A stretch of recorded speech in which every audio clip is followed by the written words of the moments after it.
Sorry, love. Have you been waiting long? My alarm didn't go off. I think it must need a new battery. No, only a minute or so. I've been reading paper. Oh, well, just hang on a minute and I'll get these marked up. I'll be as quick as I can.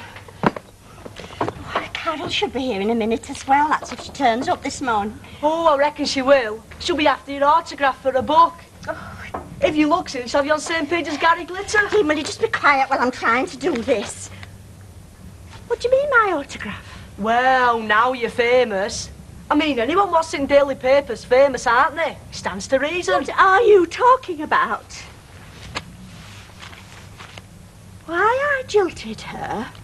Derek Wilton's own amazing story. Oh, how could he? How could he? But your application will be placed on file should a vacancy occur in the future. Placed on file. Chucked in the flaming rubbish bin, they mean. What? I've not even had a flipping interview. What was it for? A trainee confectioner. I won't care, but I quite fancied it and all. And they've turned you down? Yes, without even seeing me. How do they know I'd not be dead brilliant at it? Oh, I shouldn't worry. You don't want to spend your life making little marzipan pigs, do you? Or whatever it is they make. Trust you. Trust you to take the mickey.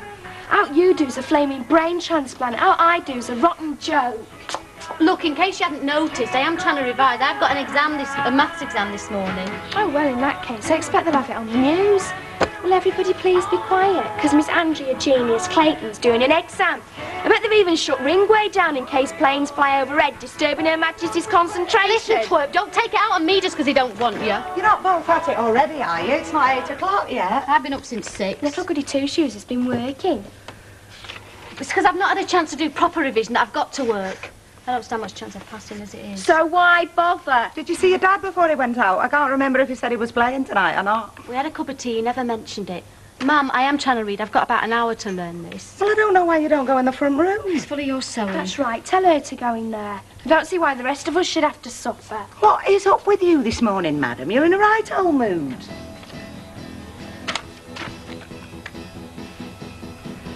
Oh, well, at least they bother to reply. Oh, terrific. Well, a lot of them don't these days, you know, love, and they did say they'd put you on fire. Oh, ma'am, don't be so stupid. Oh, well, that's a very nice way to talk to your mother. If I'd talked to my mother like that, I'd have got a right clip around the ear. I still would. Were you going to shift these things or not? I was going to make some breakfast. Do I have to? Of course you don't. I can always eat standing up, like a horse. I wish you'd just shut up. I wish you'd both shut up. Honest, one of these days, I'm just going to leave you to it. I'll run off and live in Southport. I will. Look, it's only a mock exam today, isn't it, love? What do you mean, only? Well, I mean, it's not as if it's the real thing to get us all upset for. Oh, what's the flipping point? Tracy, will you put that thing down? You're going to be late for school. It'll still be here when you get back. Honestly, I wish you'd never bought her that computer for her birthday. She won't leave it alone.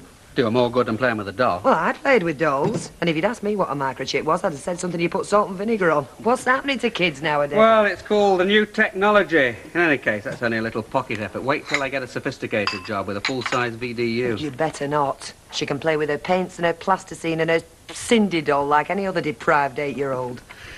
Anyway, I might need it for me. Help me sort all this lot out. What's the problem? Well, it just doesn't make sense. I mean, according to this, I've got to fit two things together, one of which doesn't even exist. Let's have a look. No, I mean, if I can't fathom it out. Unless, of course, unless there's a piece missing when he delivered it. What, Mr. Priestley? You think that's possible? It was all wrapped up? Well, I'll give him a buzz from the office. Anyway, I must dash. It's going to be panic stations today without Sally. Well, listen, I could always get Alf to give me a couple of hours off and come round and give you a hand if you like. No, not worth it, love. By the time I've explained everything, it'd be quicker to do it myself. You think it's worth me risking making braised steak for tea? Yeah, fine. Why not? Oh, I can't do computers. I'm useless at do-it-yourself. I'm a waste of time in an office. I'm beginning to wonder if there's anything I can do proper. Fine. Well, I don't want to sound unsympathetic, because I know it can't have been much fun for you when... Fun for me? Well, all right, then. It was a mega disaster for you. But you shouldn't have opened your gob to that reporter, should you? I mean, if that's not asking for trouble. Well, I didn't know it was going to do this, did I? I mean, he seemed very friendly. You knew he'd been snooping round and I'd sent him packing. I just think it's disgusting using that sort of subterfuge to trap people into saying things they've no intention of saying. It's probably against the law. Well, it may not be very ethical, but I doubt if it's illegal. Anyway, he didn't exactly force it out of you, did he? Oh, no, he seemed very friendly. Especially with his sister having had a similar experience. Her fiancé lived in Cheshire as well. As well? You mean you told him that's where Derek lives? Well, I may have mentioned Bramhall, yes. Well, that's it then, isn't it? How he found Derek and got his story. I'm only surprised you didn't show him your birthmark at the same time. Well, Derek didn't have to talk to him, did he? I mean, look, my fiancé was inclined to be rather secretive. It was only after we became engaged that I discovered there were whole areas of her life about which I knew nothing.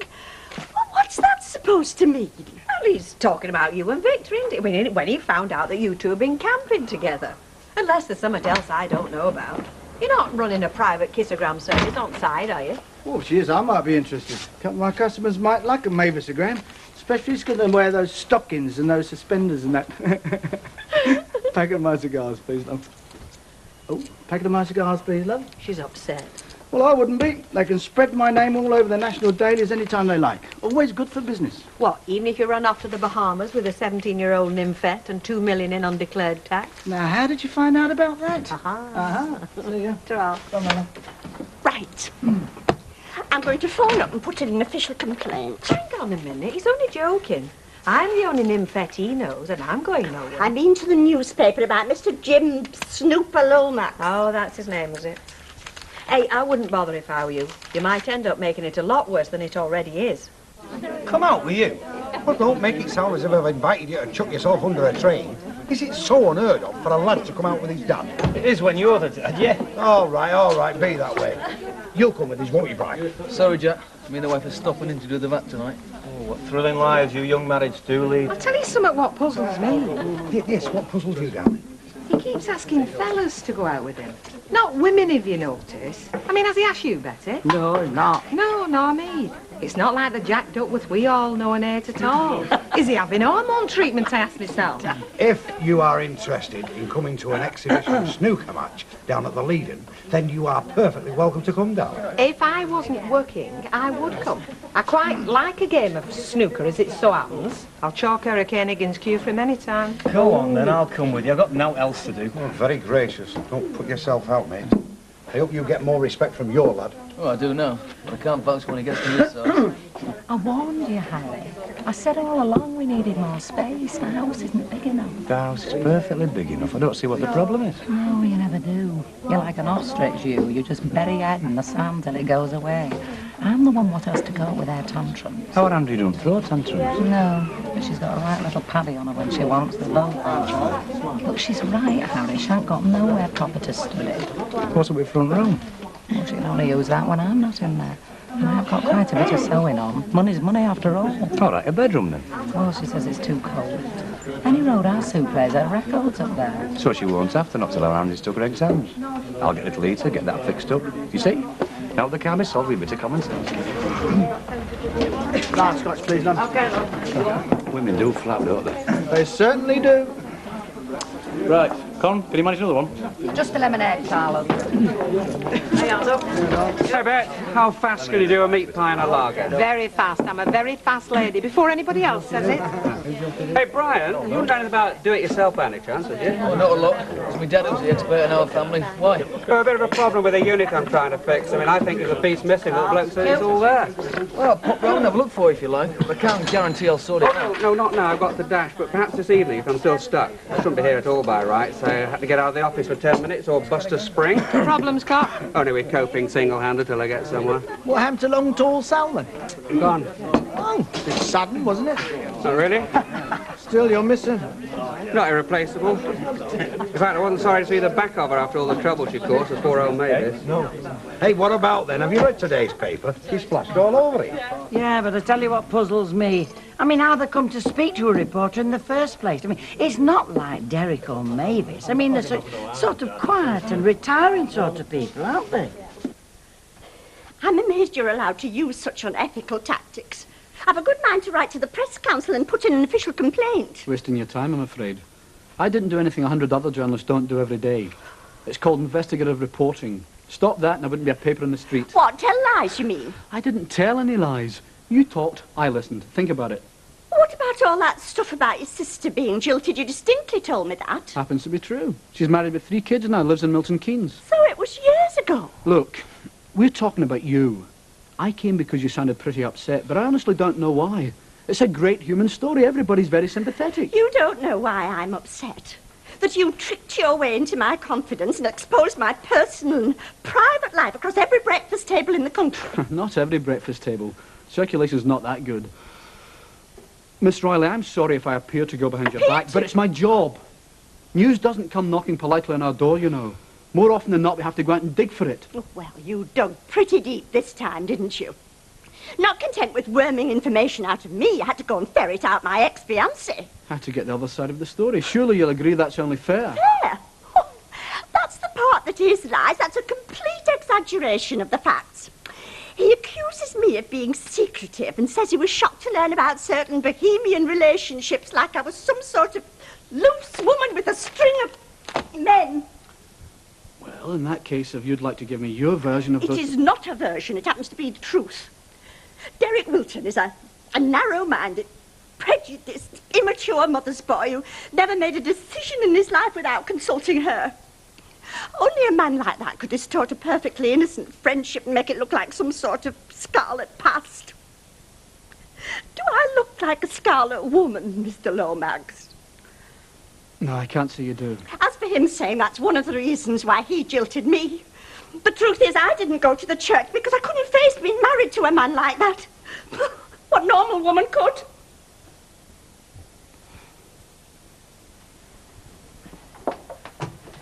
I would be glad if you would please go now. I have nothing more to say to you. I just want to forget the whole ridiculous episode. What about Mr. Wilson? I especially want to forget Mr. Wilton. Hello, Rita. Yes, well, I didn't expect a red carpet What do you welcome. want, Derek? Can I talk to Mavis? No. There is nothing you can say that she would want to hear. Couldn't you ask her? I don't have to. I know. You've caused enough damage. The best thing you can do is leave. And Derek, I wouldn't bother coming back.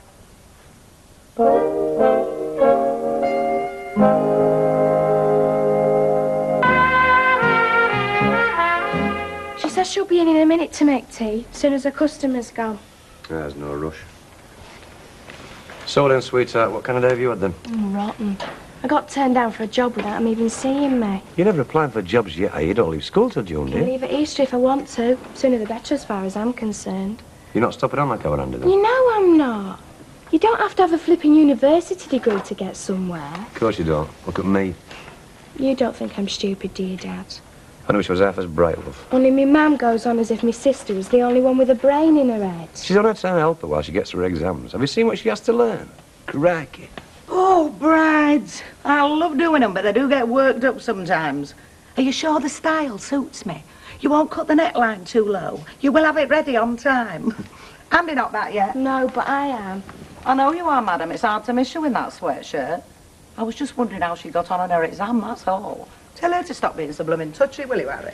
Stop being so touchy. Yeah, well, just so long as people realise I live here too. Oh, they are, love. How's it going then? I've got my chemistry exam tomorrow and I've got a ton of revision to do for that. Here we go again. I'll fix little heater up in your bedroom, love, so you'll be able to work up there. What about her and a record player? So, she'll have to give it a miss for a few days. It won't kill her. There's some telephone men down the road digging a hole. They've got a little hut. Maybe you'd like me to go and sleep in there, give you the whole room to yourself. I mean, I might just disturb you by breathing. I know her. Little blonde thing. She used to be in all the amateur pantomimes. Had a smashing pair of legs on her. Still does. And you'd know. Teaches aerobics at the community centre. Her legs aren't the only part of her that's smashing. Now, Derek, I thought I told you not to... I know what you told me, Rita. And I know you think you're acting for the best. But I happen to believe differently. Mavis and I have got to talk. And it's not up to anyone else to interfere. Oh, dear. Here, do you want me to get up there and use a bit of muscle on him? I'll soon get rid of him. No, I don't think so, love. On balance, I reckon Mavis can handle him. She's had enough practice over years. Come in. There's no need to knock. I think it'll be ready by the time we want to eat it. Might just need a bit more salt. I must say, you've got a nerve coming back. Rita told you? Yes. And she told you that I'd nothing to say to you. I think you're a disgusting, wicked person telling all those dreadful lies to that newspaper man. In spite of everything that happened, I did expect you to have some sort of loyalty to the friendship that we once had, but obviously I was wrong. I must say, Mavis, someone who's got nothing to say to me, you're doing rather well. Oh, that's right. Make a joke of it. If I remember rightly, you once accused me of having no sense of humour. Well, this is certainly no time to try and resuscitate one. No. No, it's not. I only said that, really, because, I don't know what else to say. Then why did you come? To gloat? No. I came because I knew how upset you'd be by that article, and I wanted to tell you that it wasn't me. I didn't say half those things. Or if I did, he twisted them. I hated the whole thing. Well, then why did you see him? Why didn't you just send him packing? Why didn't you? He said you'd talk to him. Well, he tricked me into it. Exactly.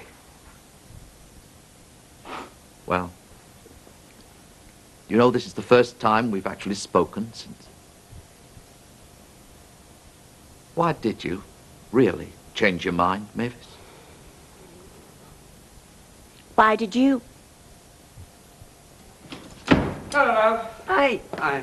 I brought Brian along to lend his weight to solving our little problem. Hi. Right, now, the thing is that according to this, you've got to put joining piece...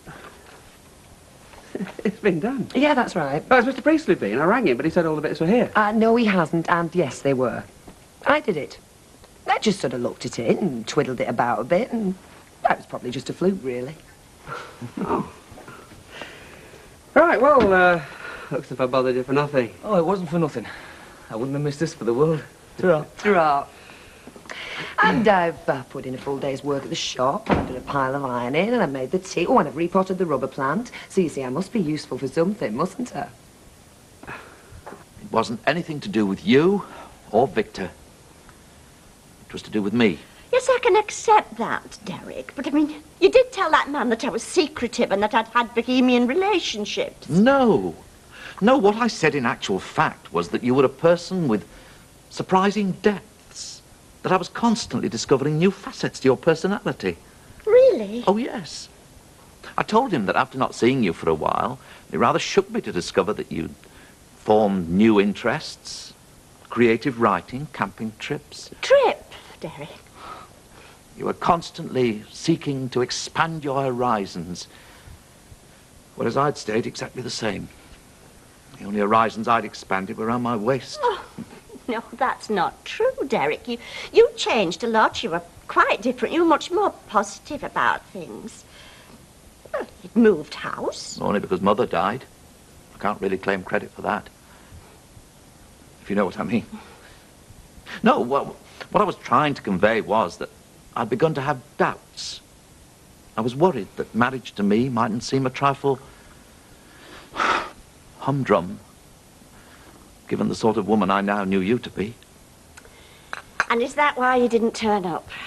Mainly, yes. Oh, that's not true, Derek, is it? I mean, I could say that I'd changed my mind because I didn't think that I'd make you happy. I did say it. I think I even believed it, but... well, we were both kidding ourselves, weren't we? I mean, it was only part of the reason, but just a small part. Why do we always have to pretend that we're doing things for other people's sakes? I mean, what's so wrong with admitting that we're doing it for ourselves? I wasn't. Weren't you? Wasn't the truth of it that we both just got plain scared that when it came to it at our age, after years of, well, not being with anyone, we were too selfish and too set in our ways to learn to share our lives? That much as we both thought it was what we wanted, when it came to it, we were just frightened to death of what it might be. You what? You're standing me up? I'm not standing you up, you great nana. We didn't have a date, did we? We had an arrangement made in this bar, this very dinner time, and in front of witnesses. Look, Dad, let me put it to you this way, right? If you had a choice between going out with me or a blonde aerobics teacher, which would you choose? Well, it'd depend whether she was wearing a leotard. Yeah. Struth, lads. You don't know you're born only having girls, mate. Don't you believe it? You want to try living in an all-female household for a bit? What do you think I'm doing in here? Well, would you fancy coming to the match? Because I'm stuck with 2 tickets now. Sorry. I've just got to go back and do my referee bit. I just dived in here for a break in between rounds. Hey, well, Brian, lad, I mean, you're a sportsman. You fancy a night out? Go on, be a devil, change your mind. There's a few of us that like a night out, Jack, but some of us have got to stop in and do as VAT. Well, we could do that another night. We've been doing that for another night for weeks. Well, one more won't hurt, will it? Well, what do you say? Some good names on it. Yeah, I know. Tomorrow night, definite, okay? If I hadn't decided to have a night out with the girls. You know something, Mike? This time stood on this side of the bar. Well, I'm glad I've got no family, do you know what I mean? Yeah, no hassle, no aggro, no kids driving you mad, no one to answer to. Yep, I do. Got the best of it, in fact, you and me, eh, Michael? Absolutely, darling. Yep. So why aren't we happy? Well, we just sort of started talking to each other for the first time. Well, if you only just started talking to each other, perhaps as well you never got wed. Oh, you know what I mean. I mean, we've never found it easy to be that, well, open. You know, we're not that sort of people. Not everybody's as outgoing as you. It's like we've unlocked a new door. So, your Mr. Lomax was like Cupid in disguise, then? Oh, no, nothing's changed. Just that we can be more relaxed with one another. No, all that Jim Lomax did was cause a lot of mischief. That was... Oh, dear. What's up? Oh, I've got to phone him back. I've got to speak to him. Hey, you won't be able to get him now. Anyway, he doesn't work there. He's a freelance, they told you. Well, I know how to get hold of him, won't I? Oh, Lord. Come on, Oh, Mavis. dear. Sit down. Sit down. Take a sip of your wine. Deep breath. So, what's up now? Oh, it's things I said to him when he was here. Things about Derek. What sort of I thing? can't remember. There were terrible things. I mean, awful things that I thought he'd said about me. I mean, I just lost control. You know how I can. Oh, Rita, what am I going to do? You're going to sit there and finish that meal. It's far too good to waste. Eat another bite. Now, Mavis, come on. You're getting your bloomers in a twist over nothing. That's yesterday's news. They've already run that story. They're not going to rehash it. With all due respect, it is, after all, the on-off romance of Mavis and Derek, not Prince Andrew and his latest flame. You don't think they'll print it, then? Oh, I'm sure they won't. Are you? Eat your beef What's-it, it's going cold. Not now for them as once, Annie. Have you seen my Kenny book? What book? The chemistry textbook. No, I haven't. It'll be wherever you last left it. Don't bother doing any toast for me. I don't want anything. Oh, yes, you do. You're not going to school without some breakfast inside you. Have you seen that Chemi book I was reading? Have you put it somewhere? Me? I wouldn't touch your rotten old Kenny. It's all right, I found it. Ah, see, you don't want to be so quick accusing people. Well, it shouldn't be under a cushion, should it? Because you shouldn't be reading it in here, sat in front of the telly, should you? Oh, man, don't nag. If I tell you something once, you're taking a notice, and if I tell you twice, I'm nagging. Now, come on, the pair of you. There's jam on the table. Sue, get some breakfast down here. Oh, Mum. No argument. I am not having you fainting in school one morning and then it coming out that you get no breakfast given you. It won't be me who faints in school. Be our kid when she gets her exam results. Just shut up, you. Just because you can't do anything, don't keep picking on those who can. OK, that'll do. I don't know what's wrong with this house. The rows get earlier every flipping day. Hey! Are you coming to work today or what? Oh, I suppose so. It's nearly 8:30, you know. We'll have that shop full of school kids any minute now. Rita, you don't know what an ordeal it is. Steeling yourself to go and face the world when you've been pilloried across the newspapers. Mavis, I do have an idea because you keep describing it to me. Have you checked them yet, the papers? Yeah, I had a quick whip through. Go on then, tell me the worst. There's not much in today, not much more than a passing mention, You really. mean there is something again? Oh, what? What is it now? Mavis, all the papers are on the counter. The best thing you can do is go down and check them yourself.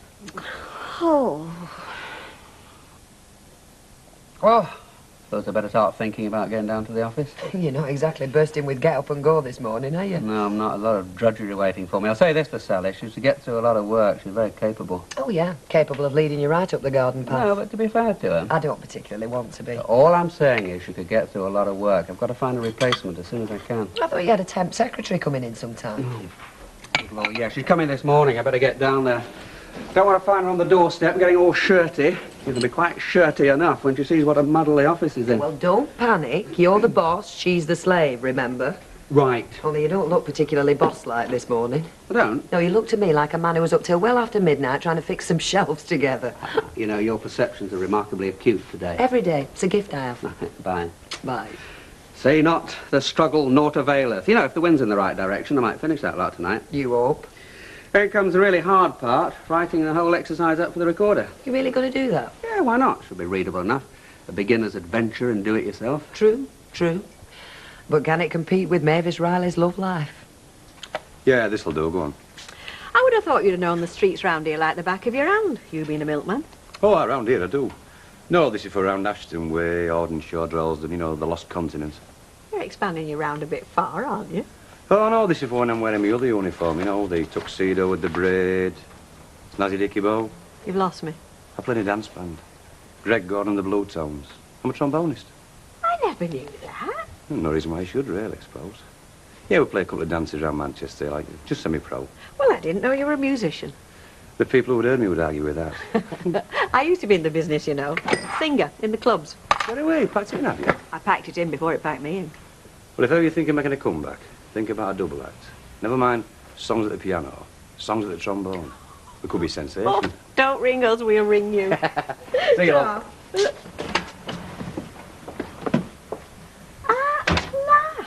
I've had to mentally force myself down those stairs, Rita. I've had to will myself to come and face up to the world's mockery. Give over, Mavis. The world's not all that interested in you. People are going about their business and leading their own lives. Not everybody's interested in you and your love affairs. Well, that's not how it feels when your personal and private things are put in the paper for everybody to see. Where is it? Here. Page 2.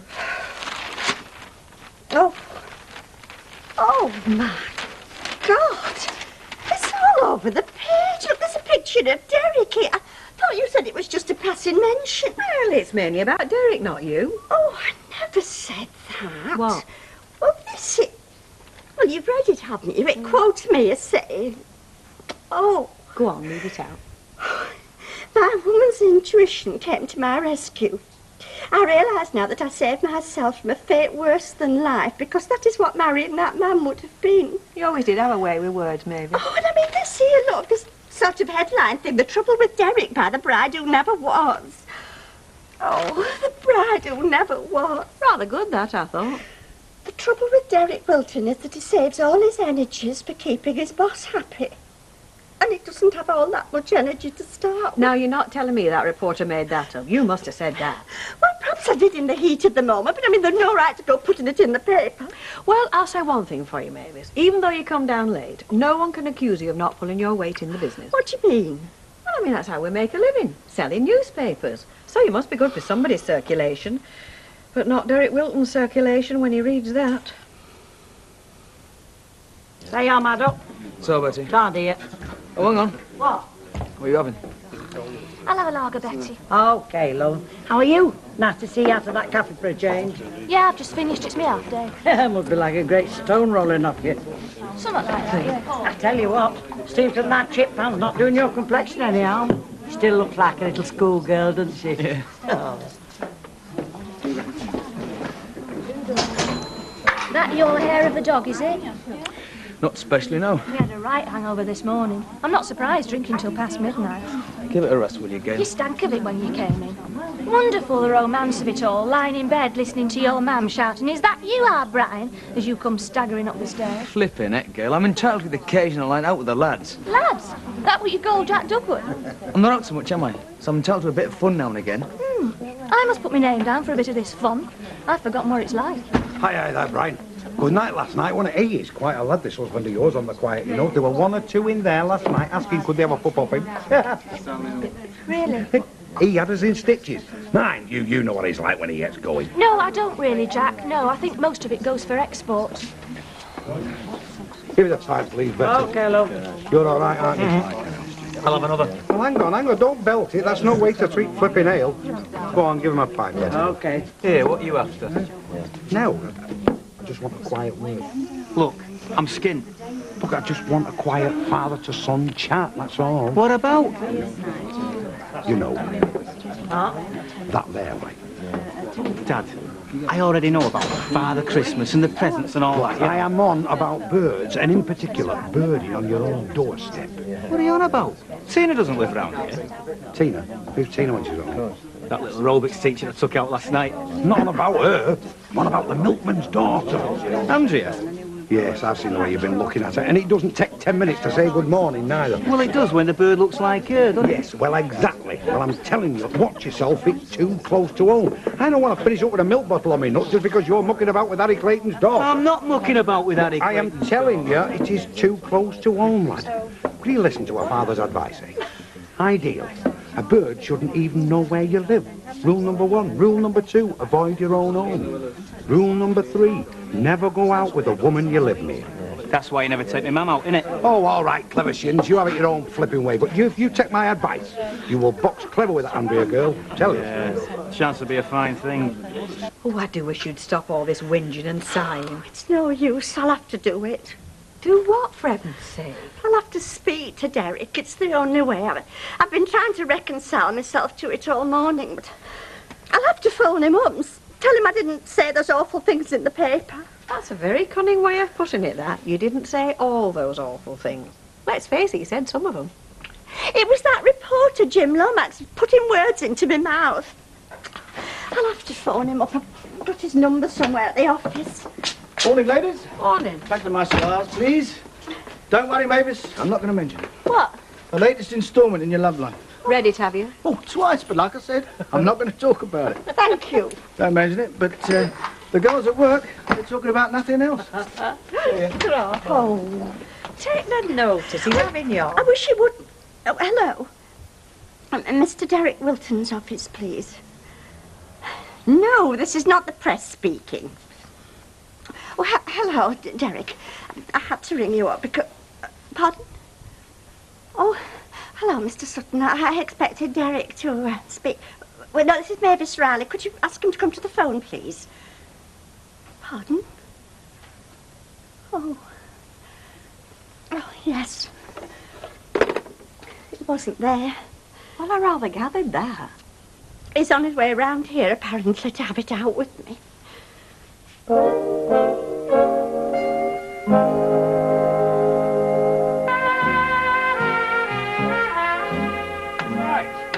There we are. What do you think about that, then? Oh, it's not bad. Have you done it all yourself? Alone I did it, and without the aid of a net. Actually, it's not as hard as you think. The worst bit is trying to make sense of the instructions. You what? And you with a degree in the English language? Oh, yeah, but that could be my problem. I think the people who write the instructions are probably Swahili tribesmen whose only experience of English has been a short correspondence course. Anyway, it gives us a lot more space than we have with Uncle Albert's sideboard. Yeah, you need all the space you can get in these houses, don't you? But this is only the start, Bet. I'm going to go right through the house and do all the jobs that need doing. Well, there's a few next door could do with doing. There's one hell of a mixture of drafts in my bedroom. It's just like sleeping in a tent. I keep meaning to get onto the brewery to get them to put central heating in the summer, you know. Tell them I'll quote them a price for the job. Right, you're on. I best get back. I'll see you later. Right. Okay, bye. Bye. Well, I better get a move on. The temp's holding the fort. Oh, I was meaning to ask you what's she like. There's nothing for you to worry about. She must be 50 if she's a day. Thank you very much. Thank you. Where is he, Rita? Mr. Sutton said he was on his way. Oh, it's the waiting I can't stand. Now, Mavis, don't get yourself worked up. And when he does come, don't let him make you feel guilty. Well, I am guilty. All those awful things I said in the paper. What about the awful things he said about you? Well, I don't suppose it was his fault. I don't suppose he intended it to be like that. Well, neither did you. So you're even. Hey, up.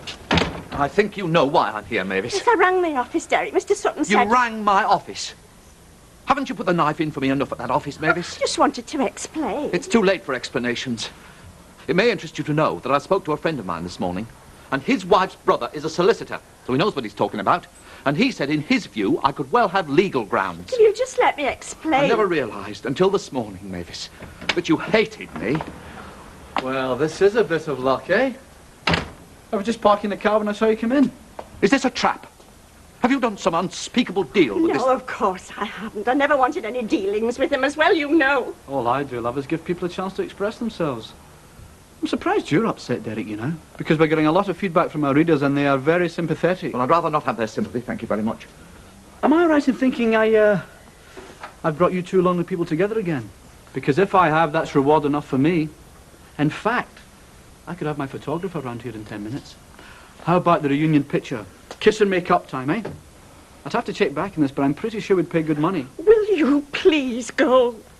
You've ruined my life. I hardly dare go out. I just never want to speak to you again. Derek, I think you better come upstairs to the flat. It's too public here. Yes, you're quite right, Mavis. If there's anything more about me in the papers, I'm telling you now, there'll be legal repercussions. Don't speak to him, Derek. He'll only write it down and make you look stupid. Well, as you gather, you're not exactly flavour of the month round here. Amazing, isn't it, eh? Years from now, when they look back, they'll be proud of those stories. They will. Makes them special, doesn't it? Does it? I'm not kidding. They'll be proud in the long run. You're joking. He'll never forgive her for her saying them things you put in paper. He's only come round to choke her. Well, sit down. You might as well be comfortable. Comfortable? I'll never be comfortable again as long as I live. You wounded me, Mavis. I don't know how you could do it. And after our talk yesterday, I genuinely believed we'd achieved an understanding. Look, all those things in the paper. What you don't understand is that I spoke to that reporter before you came round yesterday, when I was still angry with the things you'd said about me. We went through all that yesterday, Mavis. I was misquoted. So was I. Oh, really? Really? And I'm well aware that that reporter twists people's words, Mavis. He did it to me. But I cannot believe that he just invents things out of the blue. Ah. It says here, Derek Wilton is a little boy who has never grown up, commented petite poetry-writing Mavis. He is a Peter Pan. He refuses to make decisions. I don't think he could run a sweet shop, let alone a wholesale confectionery firm's sales department. I do not believe that that is totally the product of his imagination. Well, I may have hinted, but... No. Well, first thing this morning, Mavis, I had a phone call from Mr. Harrison, our head of group sales. He read that over his breakfast. How do you think it makes me stand in his estimation? Well, I know how you must be feeling, Derek, but how do you think I felt when I read what you'd said about me? That is not the point, Mavis. We are not talking about hurt feelings. We are talking about a man's career. Oh, I'm sorry, but I think that my feelings are important, too. You have completely sawed through the vital rungs of my promotion ladder, Mavis. I tried to explain matters to Mr. Harrison, but he seemed to think I've been trying to get my name in the paper. Oh, if you like, I'll write and explain to him. No! Just leave it alone. And on top of all that, you made me a laughingstock at the office. The office junior, a boy of 16. He's with us on work experience. He came up to me this morning in front of the secretaries and everybody and said Nigel Dempster was on the phone for me. Well, of course, it was his idea of a joke. He's been reprimanded, needless to say. But that doesn't help me, does it? Oh, it's all you, isn't it? What about me? I've got to live with people too, you know. I've got to face people in that shop every day. But you don't care about anybody else. All you care about is your career. I must say, Mavis, it's been a revelation to me, this sudden streak of temper in you. I never suspected it existed until these last few days. I'm sorry, I can't help that. You'd make a saint lose a temper, you would. Well, that's one thing this whole unfortunate episode has made very, very clear. Our marriage would certainly have been a stormy business. The sparks would certainly have flown. Yes, well, that's all in the realms of what might have been, because nobody'll ever know that now, one way or the other. And yet, strangely, Mavis, perhaps I shouldn't tell you this. What? This business has had its good side. It's brought us face to face again. Because I've often thought of you, you know. Have you? Did you ever think about me at all? Oh, yes. Many a time. You see, here we are. It almost makes you believe in predestination. Fate, call it what you will. Something seems to cast the two of us together, Mavis. Struggle against it as we might. Perhaps. Yes? Perhaps we haven't been struggling hard enough. Yes, all right, I'll tell her. Night-night. I said you'd pop up in a few minutes. Oh, right. Looks good, eh? It looks fine. Now listen, love, before it's too late, are you sure we're safe putting ornaments on here? I mean, it's not all going to come crashing down in the night, is it? Oh, ye of little faith, it's anchored, safe as the house. When this wall finally falls down, these shells will still be firmly attached. All right, I believe you. Yeah, it does look nice, though, doesn't it? Yeah. You know, when Bet was talking earlier about putting central heating in, we could do that, you know. I mean, Tracy's room, it's pretty cold, isn't it? Unless we have an electric fire blazing away.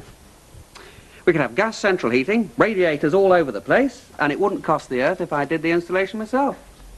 Ken, you can't put central heating in. I mean, shelves are one thing. No, honestly, if I used my head, did it step by step, I could do central heating. With modern pipes, plumbing's much easier than it used to be. Everybody says so. I bet plumbers don't say it. Look, you didn't think I could do these units, did you? Now admit it. You were wrong about that. But plumbing, Ken, with all that water involved, not to mention the gas. Be a great project for the paper, too, a weekly column. I could give the readers a blow-by-blow account. Not just blow by blow, leak by leak, explosion by explosion. I'll have just drink it. Now, before you start, no, everybody is not staring at you. No, that did not say a word about you and Derek. Perhaps people really are sick of the subject, then. Of course they are. Well, I mean, Mavis, yesterday's sensation in the newspapers is tonight's wrapper for fish and chips. It's not quite like that when it's you that's caused the sensation, Reed. No, I suppose not. Still, I'd have thought people like you and Joan Collins and Princess Di get used to seeing your name in paper. Never get used to it. And I just hope I never see that awful reporter ever again. I shouldn't think so. Said to me in shop this afternoon that he'd had a good run with it. Almost squeezed it dry. I think them were his exact words. There you are, you see. It's just routine to them and it's heartbreak to the victims. I mean, Derek says he's got no hope of climbing any higher now. Climbing? The promotion ladder at the office. Oh, only when you mention Derek and climbing, I get this mental picture of monkeys and sticks.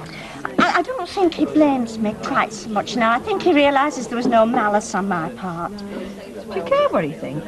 Well, of course I do. I wouldn't want anybody to think I was being deliberately malicious. I mean, Derek was a very special person in my life, wasn't he? Definitely. You only get one man in a lifetime like Derek, unless you've been really unlucky. Before he went, he said that he hoped we could be friends again. I hope you told him to take a running jump. Of course I didn't. We've been through a lot of troubles together. Yes, he caused most of them. All the same, I think he was sincere when he said he'd like to be my friend. Derek, a friend? What good would he be as a friend? I mean, he's not dependable, he's not trustworthy, he's not helpful. He'd be even worse as a friend than he would as husband. Get him in, I'll tell you. Have we got time? There is always time for a quick pint. If you haven't got time for a pint, you haven't got time for anything. I'll remember that. Always glad to pass these useful little wrinkles on to your son. That is what a father's for. Now, I'm glad you told me that, Dad, because I've often wondered what you were for. 2 pints, please, mate. OK, then. Start up. Aye, Bright. How do, Jack? 2 hours to load, please, mate. That's twice you've been brought in here today. Is it your birthday or something? No, it's Brian feeling guilty. Hey, we're off to Salford in a minute, down to rugby. Oh, yeah? Should be a good game. Well, you wouldn't chuckle. It's nice ale down there. You don't fancy it? Some other time, eh? You know what your trouble is, Brian? You haven't got your missus trained. That makes 2 of you then, doesn't it? Tony should be here in a minute. Are you sure you don't feel like coming? Standing at the side of some dance hall watching you and Tony and the lads. No. Where is it you're at tonight? Starlight Roof up Audenshaw way. You know, it used to be the old co-op dance hall. Jack, I remember the time your mother used to come to every dance I played at. She used to stand there watching me like a hawk in case some little dolly bird tried to snap me up.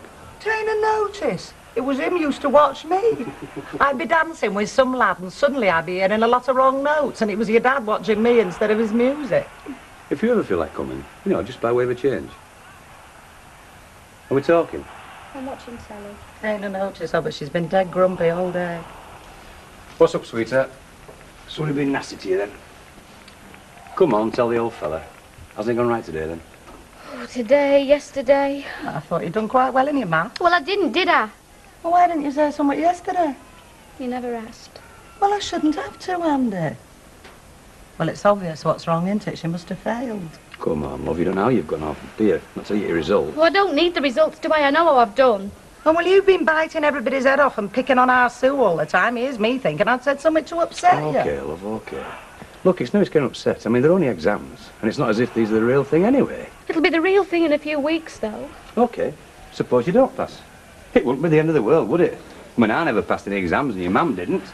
Well, it's like your dad says, love, your exams aren't the be-all and end-all. Any road like as not, you'll be getting married in a year or two. You see, you don't have to let these things get you down. I mean, when the time comes to take your exams, do your best, certainly, but if you don't pass, well, like I say, it wouldn't be the end of the world. Yes, it would. That's exactly what it'd be. You might not care whether I pass or not, but I do. But I'm only trying to help you, love. Well, you're not helping me by saying it doesn't matter if I fail. It does matter. It matters more than anything I'll ever do. Look at our Sue. There's nothing for her round here, is there? Nothing for anyone round here. And don't think I'm going to get some rotten, lousy job on a supermarket checkout or something and do that till I marry some lad, because I'm not. I'm going to get as far away from round here as I can, and that means I've got to get my A-levels. OK, love. Your dad's just trying to help you. Well, he isn't, is he? And neither are you. Nobody is.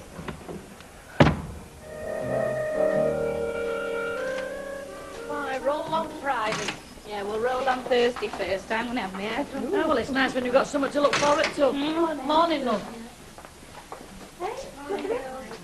Oh, morning, girls. Morning. Yeah, it must be a well-run shop, was this. First morning on, there's a card waiting for me. Oh, it'll be Emily Bishop, will that? Hey, he said it's not hangover, it's flow. I said, all right, what it was that made you fall over when you come to bed last night? Ivy, hello. Oh, hello. I thought when I applied for this job, isn't that where Ivy Tilsley works? Yeah. Oh, I've nearly mentioned it. You must be his new van driver, are you? Aye, if you'll have me. Morning, morning, Miss Bowling. Morning, Miss Bowling. Oh, you made it. Well done. We'll come in the office. I'll tell you what's what. But word of warning. All right. We have women's lib here before the rest of the world have ever heard of it, so watch it. Well, they'll have the guts for garters. Your garters will have for... I think... Hey, that's slanderous, that. We'll have you up before industrial tribulations, though. That doesn't surprise me.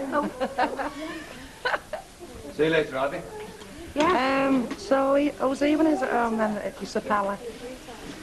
Would you believe me, dear, if I told you I haven't got a clue? You are? Go on. I haven't. Well, he knows you. I know he does. And you're trying to tell us that you've never set eyes on him before? Oh, I've seen him, love, but I mean, I can't think where. I certainly don't know him. George Wardle. Oh, is that his name? That's what it says on there. No. Yeah. Honest. George Wardle. Shouldn't you be getting off then? Well, come on. I don't have to be in till 10 past. Sixth form don't have assembly this morning. Sixth form never have out. Well, it's because they're older, isn't it? They're allowed into town at dinner. And if they stop, they've got their own queue. So they don't have to go to the back of ours. Now, have you got everything? I need that phone for my medical. Oh, yeah. Make a change for me to pass on it, won't it? Your dad signed it. Ta.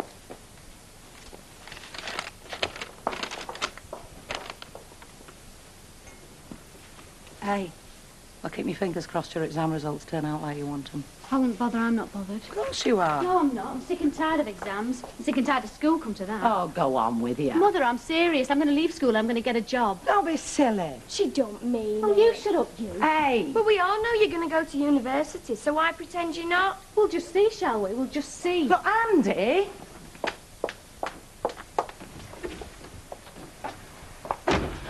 She don't want to leave, Mum. It's only us thickies that want to leave. Well, I hope so. Oh, I don't mean. Oh, you don't call yourself that. Ta-ra.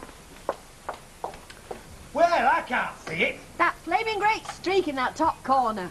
A bird done that just this very minute. 65, 70, 80, 90 pounds. Thanks very much. It was there yesterday. Oh, talk about wanting a pound of flesh, I don't know. He only does as far as he can reach without stretching. You never guess what I had this morning. A letter. Oh, yes. From Derek. Oh. Yes, he says it's glad we're back in touch again. You know, we managed to put our past difficulties behind us. And have us seen his retractable ballpoint pen, because he seems to have lost it somewhere, and he just wondered if it might be here. Oh. Then he says he's sorry that we couldn't go on that holiday. No, well, we could have gone on it, the one I won, if we hadn't, well... You both hadn't retracted? Yes. You're going to write back? Yes, I think I will. Show him there's no ill feeling and say I can't find his pen. Good. Actually, I was thinking, I mean, I can't go on that holiday, but that's no reason why I shouldn't go on holiday, is it? No. Then I thought, well, have you got anything planned? Me? No. No. Oh, we can go together then tonight. Yeah. Hey, are you blinded, aren't you? Pure white light coming through that window now. Never been as clean. We haven't had pure white light round here for 300 years. No, it's not my fault, darling. Cheers. Hey, and if that little bird comes back, you tell it to conduct itself in a fit and proper manner. Otherwise, I'll wring its scrawny neck for it. See that new... Yeah. It's there. What do you want me to do about it? I'm going to stay here. Am I eligible for a drop of tea, then? Yeah, of course you are, George. Well, yeah, if you can find yourself a cup. I never travel without. Oh. Where did you work before you worked here, then? Nelson's Laundry. Driving job, same as this. Ivy, you've never been there, have you? You know, Ivy was just saying it was a surprise seeing you here. Not an unpleasant one, I hope. No, of course it wasn't, George. Listen, take no notice of this lot. Well, we're going to ask. I've just loaded them cartons, and there were only 11. It says 12 on my docket. Yeah. Oh, you need to see Mrs. Wilkins down in packing, love. Only sometimes one will be held back if there's anything that has to be repaired. Oh, I'll do that now, then. Okay. Well, I've had to making tracks. George. George, where do you live? Down Waterside, Elm Street. But there's a very handy bus service, as it happens. No. Do you ever go playing bingo? Oh, aye. Not as a rule, no. In fact, I think the last time I played it were called Housey Housey. Why? Look, I've told you, take no notice of this lot. They'll be wanting to know what you have for your breakfast next.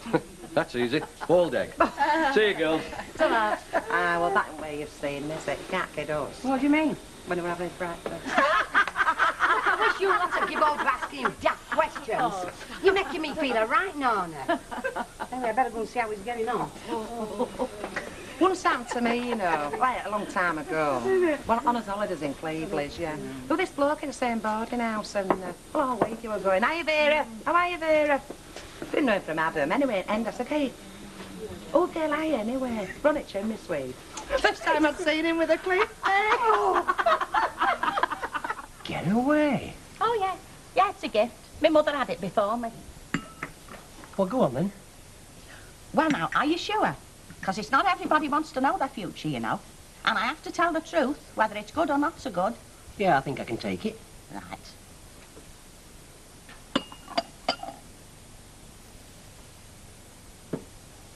Oh, yes. Yeah? Now, you see them leaves down at the bottom in the shape of a pyramid? Well... That means you're going to be journeying east, does that? To Egypt? Not necessarily, no, but in that general direction. Well, a message from the boss. We are working, in case you haven't noticed. So will you go and check them out? It's not pulling as it should. Yeah, in a minute. We're having his fortunes told here. Oh, you are you? Do, Betty's. That's your cup there, isn't it, Betty? Oh, no, you needn't bother. No. Sure, listen. Go on, Hilda, what can you see in there? A minute. Ah, silver. Oh, how do you make that out? See that down there? The gleam of precious metal. Ah, that's a bit of sugar that's dried on. Oh, well, to you, yeah, of course it is. Silver. I look forward to that. How about this mild? Is this a sitting or what? Listen to this, Bet. We're having his fortunes told here. Oh, blimey, Hilda. I'm going to travel to Egypt.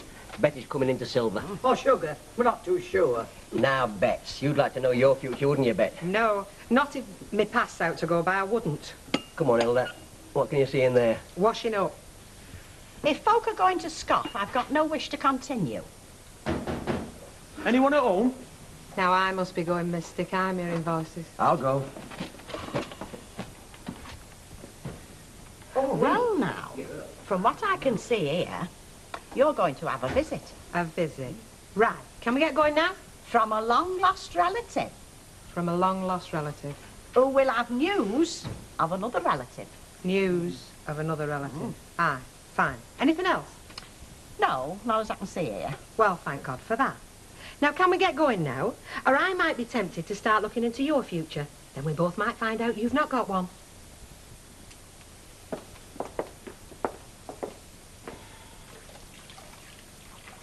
Dinner will be 10 minutes. Great. Okay. No? You? Okay.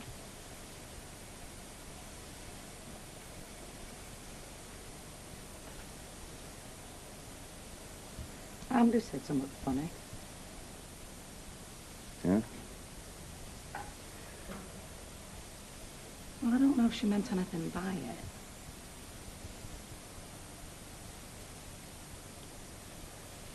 She said she was thinking of leaving school. When? Just this morning. Oh, I mean, when? Leaving when? Oh, well, I don't know. I mean, she's leaving this summer, we know that. Oh, sounded like sooner than that. What about university? She said she wanted to get a job. You're joking. I was surprised. Well, what's got into her? She's never getting up after she got this far, is she? Well, perhaps she was just, you know, saying it, see how we'd react. She'll soon find out then, won't she? Oh, don't shout at her, Harry. Me? Well, you know how she gets. She'll only dig her heels in if you go on at her. Oh, will she? Well, I'm not entirely stupid. I won't shout. I won't even raise my voice. I just talk to her rationally and quietly. Good. Then knock this stupid idea on head before it gets any further. Oh, I was having a bath at time and I heard him say out wireless with lowest paid industry there is. Oh, well, I've always said that. So what did he say we should do about it then? Well, I don't know. I finished my bath by then. Hey, we should assassinate Baldwin, have a workers Hey, I'll go off second with him. Oh, that's it there. Are you all right, son-in-law? Yeah. Yes, Joe. Pint of lager and a pie, please, Bet. See you then, Don. How's it going, son? All right, Mr. Baldwin. I'd be the same way as if I was your age. If he was my age, you wouldn't have your money. Would I need it? I think you'd find it'd come in handy. Hello, mate. Hello, my son. Fancy seeing you in here. Yeah. Well, well, well, we've got the whole family in now, a pile of Duckworth. You wouldn't think we've got an house of our own just down the road, would you? Hey, don't knock it. You've heard that old saying, family subs together, stops together. A lot of truth in it and all. Yeah, but aren't we supposed to have an annual round? Well, I don't know. Well, you're supposed to be his representative. Well, it don't mean to say I know everything that's going on, does it? Hey, well. Hey, what? I've just realised where I know him from our new driver. Oh, where? Go on, put us out of his misery. Well, I don't go to all that many places, do I? So if I don't know him from going to bingo or coming in here, well, the only other place I go to is church. Hey, he's not a priest. No, he's not. Just goes to our church, that's all. Do you know, I must have seen him every Sunday morning for the last 5 years. I must be slowing up in the old age. Hey, what's the long as you don't start holding prayer meetings every morning? Hey, mind you, I never knew his name, you know, all the times I spoke to him. It's got something to do with some sport or other. What do you mean? Well, all fellas have. Hey, that's enough of that. No, boxing. Boxing. What, wrestling? No, no, not Oh, wrestling. here we go again.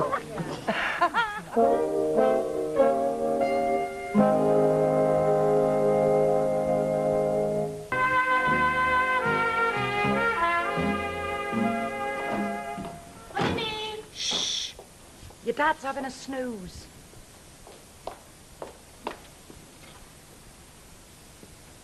You're home early, aren't you? We had a couple of free periods, so no point in stopping if I don't have to. Oh, sorry, did I wake you? Never mind that. I want a word with you, young lady. Why?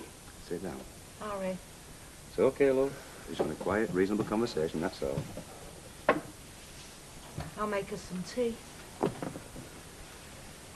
Right. What's all this I hear about you want to give up school, then? I do, yes. Okay, fine. Tell me why. Because I've been at school and I've been taking exams as long as I can remember. I'm tired of it. I want to do something else. Like go to university? Like get a job. Well, you've said it all now, haven't you? I mean, there's no jobs for youngsters nowadays, are there? Then the sooner I get on the job market, the better. Well, no. I mean, what you want is higher qualifications. There are just as many graduates unemployed as anybody else. In fact, you're just as likely to be overqualified as under. Oh, now, don't talk stupid. Come on. I'm not being. Well, it sounds stupid to me, anyway, giving up all you've worked for. Well, you're not, so you just get those daft ideas out of your head. Oh, and this is a reasonable discussion, is it? It's what I'm saying. Never mind all your clever arguments. Just do as you're told for I'll once. do what I want to do for once. Well, I've done it. But would you believe I've run out of envelopes? Good job with our greengrocers then, Oh. isn't it? Thank you. Yes, it is. I'll pay for this when I get my No, purse. you won't. I'll knock it out your wages. Oh, right. You can go and post it. We've only had 2 customers in all the time you've been upstairs. Oh, right. Well, that's very nice of you.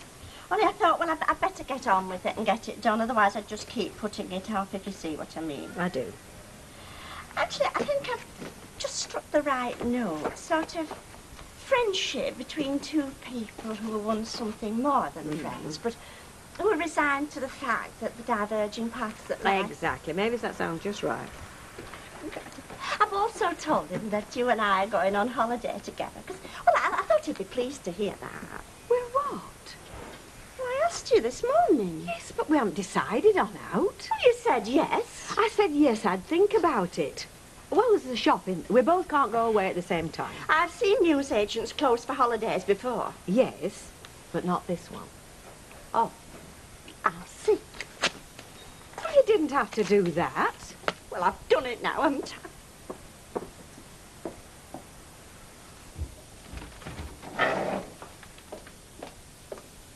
Right, well, I'm going down shops. I shan't be long. Yeah. Hey, what do I do if this long-lost relative of yours turns up? Hey, you don't want to encourage Hilda, you know. She'll drive us all potty with it. Yeah, but it's only a bit of fun. Not to her, it's not. Well, if we can't shut her up any other way, we can always start drinking coffee, can't we? Oh, no. She's not as easily shaken off as that, isn't our Hilda. She can read coffee grounds out. I've known her read dregs off a beer glass before today. I'm surprised she'd never set up on Blackpool Prom. You wish she had before this week's out. Anyhow, can I get you out? No thanks, Ben. Oh. Happen to fly whisk and a bottle of suntan oil. For your trip to Egypt, is it?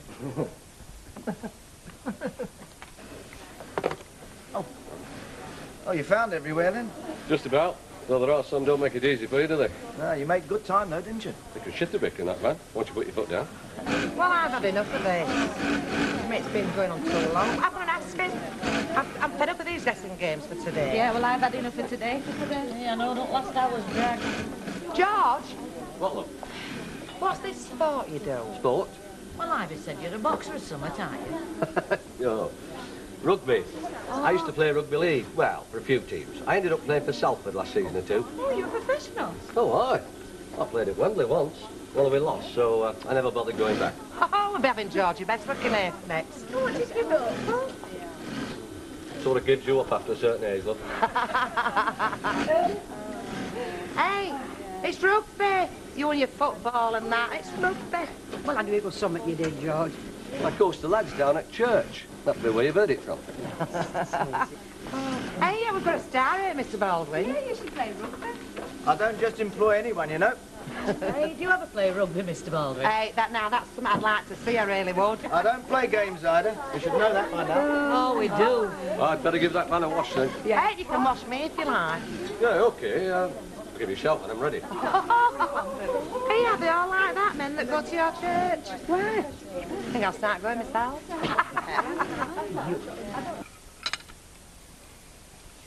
It's alright if I go round to Liz's tonight, isn't it?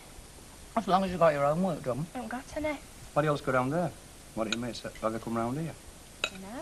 It's not a man, I'm just saying. You know they always can. Yeah, you can go up in your room. Yeah, okay.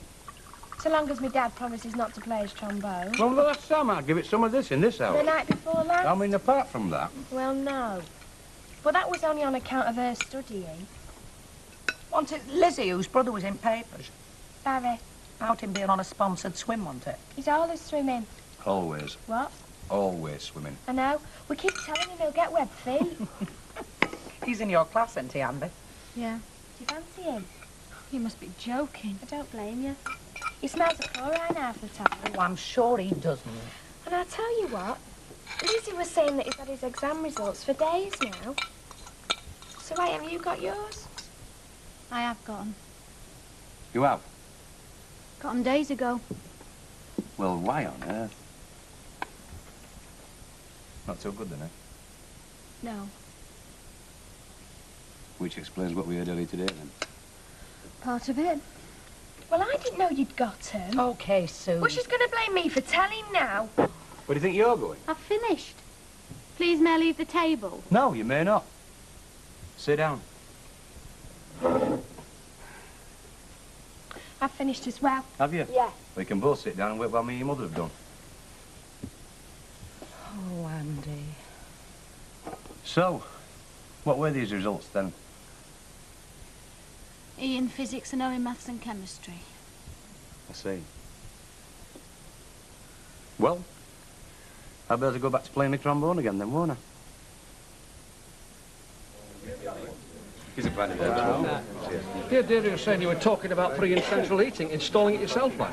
Yeah, I think talking about it is as far as we're likely to get, unless Deirdre wants to do it herself. Hello. Hello. Hey, I knocked on your door way down, but there was no reply. Ah, that's because I was hiding. Vodka and tonic, Betty, please. No, I'd 1 or 2 calls to make. Did you want me for anything in particular? No, I just wondered if you wanted a bit of company, like. Here, I'll get these. No, it's all right. You're all right, love. Put a pint in there with you, Bob. Okay, Doc. Ken? No, I'm all right with this thing. So, are you busy? Yes, sorry. I've got 5 minutes to spare. Yeah, sure. 64, please, love. Only it's Summer said welcome your opinion on. Well, sit down, shall we? They are lovely. Thanks, Betty. Okay. Well, cheers, Al. Ah, cheers. Actually, there was something I wanted to mention to you. Yeah? Only I've been thinking about my summer holidays, you know, and, well, it's no fun going away by yourself. And I thought that if you hadn't made any arrangements... Do you know, Al? There must be something in the air round here. Hey? You're the second person today to talk to me about holidays. Mavis ran about it this morning.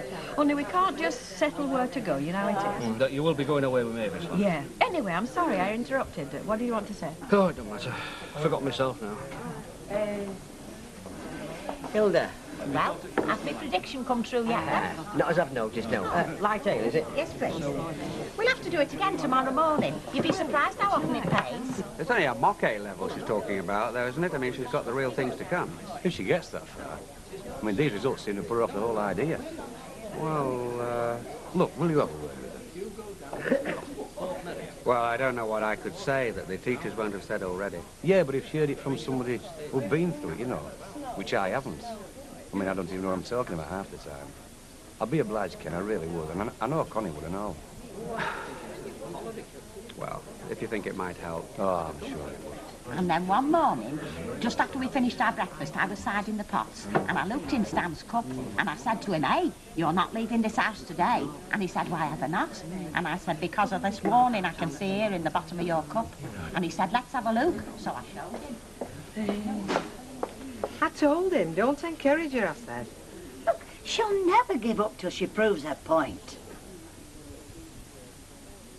What's a good idea, Betty? Well, I never had any idea. No, but I have.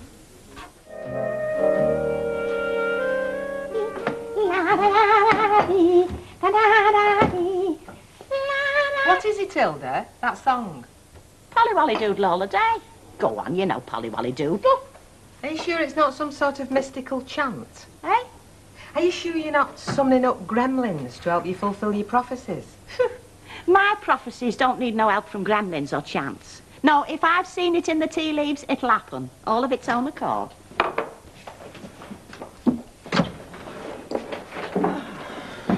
There you are, Betty. Don't say never give you no. Oh, way, it's lovely. What have I done to deserve this? Don't get overexcited. It's only a loan, isn't it? A loan? Yes, it's silver, you see. I can see it's silver, but what are you lending me silver for? Have you not had your yeast fight this morning or something? What did Hilda predict for you yesterday tea time? Oh, silver. I thought she meant it was going to come to me naturally, you know, out of the blue. Oh, I was hoping that... Hoping what? Betty, what is your honest opinion of tea leaf predictions? Well, I suppose it's old wives' stuff, really. Old wives' stuff, exactly. Yeah. So it's not going to happen, is it? Is it blinking eckers like? And you've seen how confident Gypsy Rose Ogden is. Going on about inevitability and psychic powers and whatnot. I'm going to end up with a demoralised cleaner on my hands if I'm not careful. And that can only lead to one thing, Betty. Cobwebs. Cobwebs, Betty. Rusty pumps, disease and destitution. So tuck it away and fetch it out when I give you the nod. Oh, and what are you going to do about mine, then? She said I was going to travel east. Well, I'm thinking, Wilf. It's a prediction for me what poses the most problems, though. I don't know where to start looking for a relative. I don't really. As far as I know, they've all been deported or dead. Well, you could get me a plane ticket to Japan. Yeah, they've got these places out there called geisha houses. Full of young women devoted to pleasing men.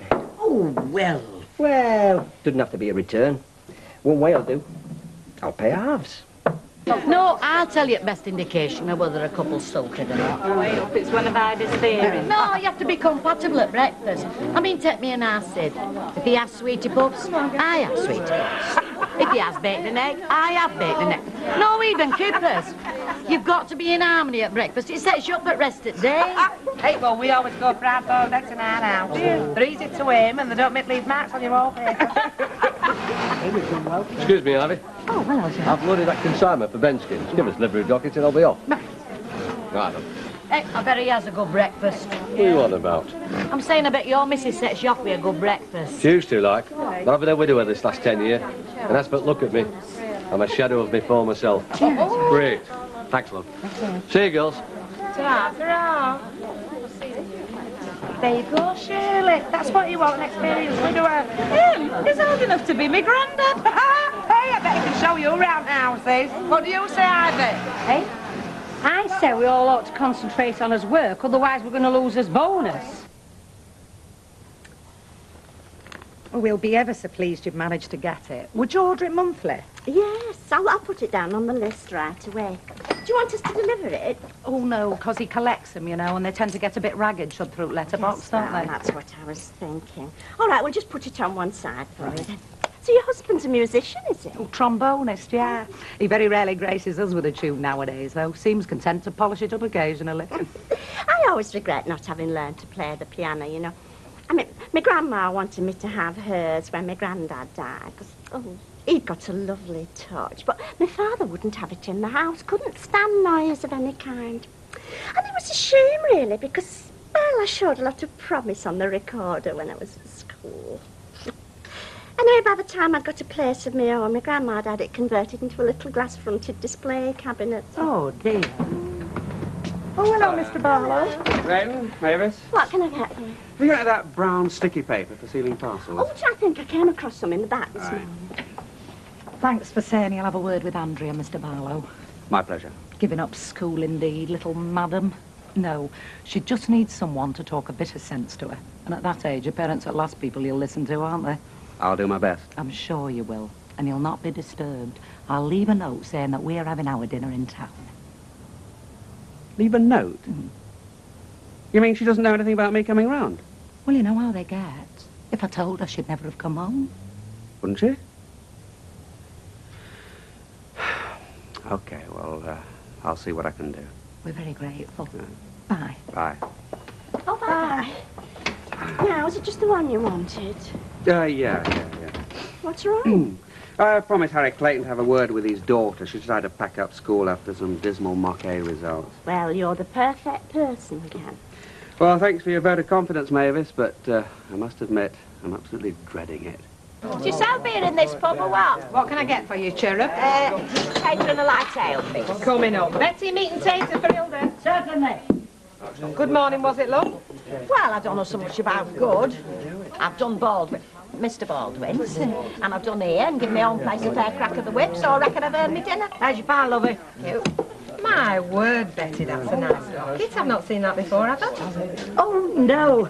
Thought I'd lost it, you see, but I just found it in the lining at the bottom of my bag. My, it is a nice one. I bet it's silver or something. Yes, it is silver. Look at the markings. Wilf, did you want to ask me something before? Something about wanting time off, was it? Useless? Oh, aye. A card came in the lunchtime post from pal of mine out at Gorton, inviting me for my dinner on Saturday. Oh, well, I mean, it's a very busy time, Hang on a second.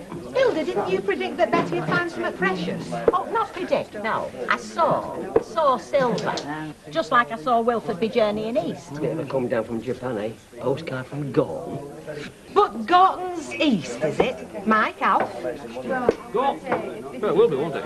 As the fried crows, yeah. Well, this is totally amazing. This is uncanny. No, I'm not surprised, not in the slightest. I've never been wrong yet. Any chance of a readout of the national winner then, Hilda? Oh, no. No, if I was to use my heaven-sent powers for gain, they'd dwindle, you see. Hey, not so fast with your heaven-sent powers. Where's my relative what's supposed to be coming? We've not seen either of them, have we? Oh, just be patient. Never mind, be patient. I reckon these two are just coincidences, me. No, it's the relative what's the clincher. You being here, 7 o'clock tonight, Hilda Ogden, and if nobody's materialised by then, you can buy me a drink for having shattered me hopes. All right, I will. But you'll be buying the drinks. I'll guarantee that, because you'll be celebrating your family reunion.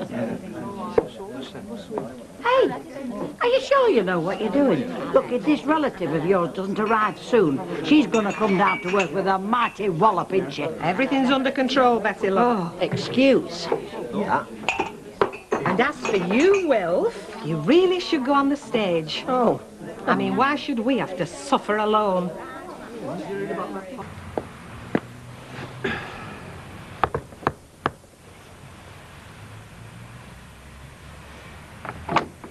Hi. Oh, hi. I'm afraid there's nobody in. I mean, I'm in, but they're having the dinner out. It's you I wanted to see. Me? What about? Your dad asked me if Your I'd... dad? He wanted me to have a chat. I used to be a school teacher, I suppose that's why. Oh, about leaving school, was it? Yeah. What a setup, eh? I bet you feel like Eamon Andrews. Look, can I come in? I feel a bit silly standing on the doorstep. Well, there's no point, really. My mind's made up. Except that I promised your dad. But it is my decision. I mean, I am 18, you know. Andrea, some of the things you're saying are open to gross misinterpretation by passers-by, you know.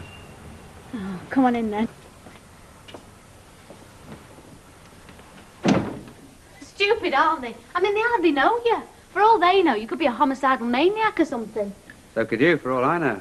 That's true. Chip? Thanks. So what do you think, then? Shall we talk it over?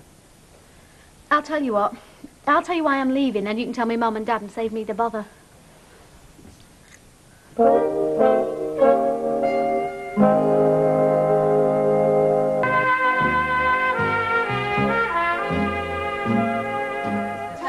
I'll finally track you down. It's Bentley. Great, how are you? Daft as ever, I see. Well, of course it's to ask a favour. It's a bit bizarre. Oh, I thought that'd get you going. Look, I want you to come round to the Rover's Return at 7 o'clock sharp tonight and pretend to be my cousin Arthur. No, don't ask any questions. Are you on or not? Great. You'll be amply rewarded, don't worry. I'm the landlady now, you know. Don't we know it? Who was that? Tommy. He's a club comic. He'll do out for a laugh, so it's all sorted. She's power mad, isn't she? Yeah, manipulating people, it's a bad sign. That's how Mussolini got started. And Mark Baldwin. Yes, sir. They care, yeah. They care enough to come to you. But they're not willing to be quiet so as I can swat, are they? I mean, the telly's on from play school to sit up and listen every night. And if they were quiet, you'd be willing to stay on? It's not as simple as that. Even when they are quiet, it's not the sort of quiet I can work in. It's horrible. Like I've been sent into Coventry or something. Do you have to study from home, though? I mean, don't they have study cubicles at school? Well, there are, yeah, but I mean, why shouldn't I come home? That's what's driving me mad. It's a sacrifice, isn't it? Well, nothing of any lasting worth is achieved without it. I know that. But what kind of a life am I having? I mean, I'm 18 and I've had my head in a book since I was 13. Other girls my age, well, they're having fun. Their lives have got going. Should see our Sue. I mean, some mornings, she jumps out of bed, puts a record on and sings along with it. I mean, I never feel like that. Can't even watch a film on TV without feeling guilty. I always have to be thinking about what essay to tackle next. My mind's a jumble of lists, study notes and experiments. I do know what it's like, Andrea. Then you'll know why the thought of spending my evenings in a study cubicle at school's just awful. You know, these people who seem to be galloping ahead, if you look at them in 3 years' time, they'll still be in exactly the same position. Whereas you, with a good degree... Me? I'll be on the dole. BSc, DHSS. Well, we don't know things will be that bad then. But I'll tell you one thing, though. Things are less likely to get better on that score if people like you, from streets like this, turn their backs on the chance of a good education. But what I do doesn't affect Al. Well, it does, I'm afraid. It affects the rest of your life. It can also have a lot of bearing on other people's life as well. What are your subjects? Were maths, chemistry and physics. Science is very important. So, when they decide to freeze people in places like this in ice and dump them in outer space, you'll be there to plead our case, eh? Well, will you or won't you? What are you on about? It's a big decision, Andrea, leaving school. It's much bigger than you're making it. Yeah, well, thanks for coming. I'm a bit worn out with it. And you took a bit of a clobbering with your results, didn't you? Awful, weren't they? Oh, don't remind me. What was it? 2 O's and an E? Give me a break. Well, nobody copes very easily with failure, you know. And only very unambitious people never fail. And only very cowardly people having failed immediately up for second best. Fine.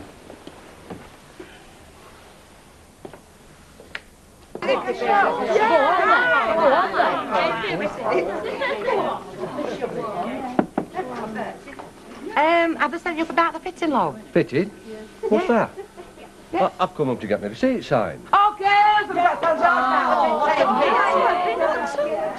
Hey, Shirley. What's she doing? Oh, she better hide a 50p. She can get George's pants off. She's what? You see, it's company policy, love, you know, to model one pair out of batch of trousers with me. You know, it's like a practical inspection. Yeah. We'll be making men's all morning. We're all too small, apart from either. I'll take 30 floors. That'll be about right, won't it, love? Yes, but... Right, we'll slip in office and take your pants off. Well, never mind going in there. I'll drop for me here. Hold on a minute, you two. Hey, you get back over there, you. Your petrol money, was it, George? Hi. Come on in here. Thought you stayed in swatting through the week, otherwise I'd have called round for you one night. I'm jacking school in. Well, aren't you amazed? No? It's about time, innit? I mean, you get to your age and you start looking a bit kinky in a school uniform, don't you? Anyway, it's a waste of time educating girls, isn't it? That's an ironically old-fashioned attitude, isn't it? Yeah, but it's just as valid nowadays, though. What about women's lib? Hasn't that changed anything? Publicity stunt, that, wasn't it? Sell more dungarees.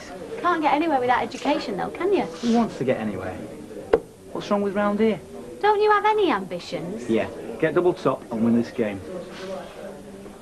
There you are. I'm happy now. What about long term? Live till I die and fill in the space in between. Yeah. Hard work, something O-I-L. Hey, look at our in that plate, lass, hitting it off. Hitting each other. Hitting it off, I said. Nice looking lass, no. Got it. Soil. Because it's dead hard work digging soil, isn't it? Would you like to see it, though, eh? Lad being well matched. I wouldn't wish it on my worst enemy. Ah, we can go get him a drink while I call him over. Terry, fetch it over here. Hi, Hilda. Bad news, I'm afraid. Nobody's turned up yet, and look at the time. Oh, well, I'm very sorry. Oh, you were so confident, weren't you? Well, there's time yet. I know. Look, don't get me wrong, but it is a bit daft when you think about it. The idea that the arrangement of tea leaves can mean out like. Well, I believe in them. Yeah, I know, but perhaps it's not wise to let too many people know. I mean, folk have been put away for less.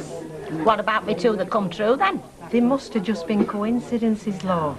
Let's face it, silver and trips to the east. They must happen to everybody every day in some form or another. Yes, love, what can I do for you? Don't you know me? You are Lobby Ludd, and I claim the £5. Arthur. Your cousin Arthur. You what? Arthur? My God, it is and all. Auntie Wilma's lad. Long time no see you. Well, what was it you were saying just now, Beth? I take it all back. It's totally unbelievable, is this? Arthur, it must be Bolton, 1962. Would you have a drink with me, Arthur? You don't know it, but you've just made my day. Hey, Tommy. Tommy Pig, innit? Saw you on the Legion on Sunday. I must be mistaken, pal. This is my cousin Arthur, Jack. Yeah, that's right. And I seen him in the tea leaves. It's got to be a madhouse, this. Give us 2 pints of bitter and 2 halves of lager. Come through to the snug, Arthur. You can't kid me. I saw him on the Legion on Sunday. I was just going to say he was rubbish. What are you talking about, Legion? He's Bet's cousin Arthur. He is no more Bet's cousin Arthur than I am the Prince of Weald. Tommy Pig, club comic, and a rotten one at that. The only time I regret not paying more attention at school is when I have to fill a form in or something like that. Oh, yeah, you couldn't have paid attention at our school if you tried. There was always somebody firing an air gun at the blackboard or lighting a fire in one of the desks. Yeah, you took the right decision, love. You'll take it from me. Yeah, I mean, now you can get a nice clean shop job. Nice hard-working lad like Arthur. I mean, what more do you want? I mean, you'd be a lot more happy than having a big fat bum sat at a desk, won't you? Hey, and by the time you've been released from university, well, all the best lads have been snapped up, won't they, like that? Look, I'm sorry about the drink, but I think I better be off. Oh, all right, love. I'll have yours. Ta very much. What for? For driving her off. I did that 'cause like. Oh, never mind that, but how are we going on with this here crossword? Now, hang on a minute. Bet reckons he's their cousin Arthur. Jack Duckworth says he's some club comic. Somebody's going to do lally round here. Look, she'll probably kill me, lovey, but I think this has gone on far enough. What has? He is a comic. She's having you on like she was all the other predictions, you know. You mean you never found that silver? No. And Wilf's trip to the east? I'm sorry. Well, thank you very much, Betty. I hope you all had a jolly good laugh. Oh, it was only a joke, lovey. Oh, yes, I can see that now. And we all know who the clown is, don't we? Next time I'll remember to wear my baggy pants and my big red nose. What were all that about? I had to tell her, didn't I? I couldn't let her go on thinking, could I? You've told her? You've blown it? Yes, I have. Look, you've had your fun. A joke is a joke. But this is turning into a full-blown panto. Ta, Betty. Ta very much. Nice to know your mates are, isn't it?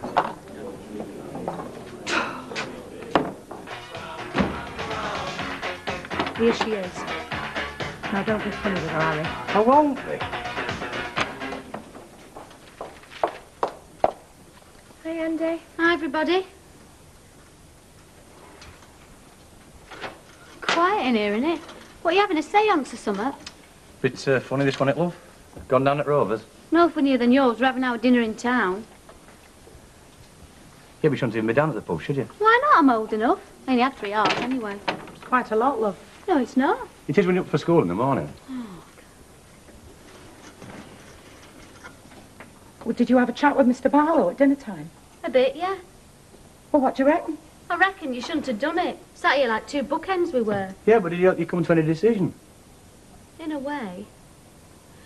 But it was more to do with Mrs. Duckworth than Mr. Barlow. Vera Duckworth? Yeah. She made me realise if I didn't play my cards right, I could end up like her. So you're going on with your exams? What do you reckon? Look, who's supposed to be doing this flipping crossword? Me or you? Look, which My school have you got? crossword. Give us the A and I'll write it out again on Oh, fame. That shut will up. start again. I know. Is Vera going bingoing or what? Well, I don't fancy taking her in that condition, do you? She's bad enough when she's sober. What about that stunt she tried to pull on new fella this afternoon? Disgusting, weren't it? Hey, but I'll tell you something else about that George. What? You know when you went down to packing with Baldwin? Yeah. Well, he came in sewing room and he were asking very discreet questions about you, Ivy Tilsley. How do you mean asking questions about me? Well, I think he fancies you. Don't see Eckers like. Don't talk, Dad. Listen, how are we going to sneak without her seeing us? Oh, come on.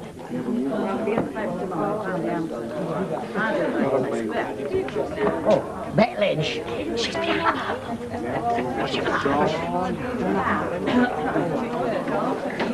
Betty Lynch. No, Chuck. I'm Betty. That's Bet. Oh, I know her now. My word, I haven't clapped eyes on her since I upset coffee table on her mother's rug. Yes, when England won World Cup. Ah, fancy. Well, hang on a minute, Chuck. Bet. There's a gentleman to see you. It's a tramp. Chuck him out. Don't know me, do you, love? God, I hope not. Why should I, love? Uncle Ted. Auntie Ethel's husband. Oh, you probably don't remember me. We didn't see a lot of you. Because your mother and our Ethel was Alice rowing. Ethel's dead, though, isn't she? Oh, aye. Years back. Terrible commotion. Drank ammonia. Not my fault, like. She got awful with her nerves. Well, where the hell have you been keeping yourself? In a flaming time warp? No, it's hostels mainly for me these days. Not a lot of strength in my body. But I'll tell you what put me in mind of you. I was talking to this chap in the hostel the other night, you know, and he said he knew round here, so I asked him if he bumped into you. He says, oh, aye, you're well known in the district, like. We're working behind the bar here. Oh, fame at last. So I thought I'll look her up. But I kept prevaricating, you know, the way you do. But I don't know why. When I woke up this morning, I knew I were on my way over. So here I am, pale and penniless.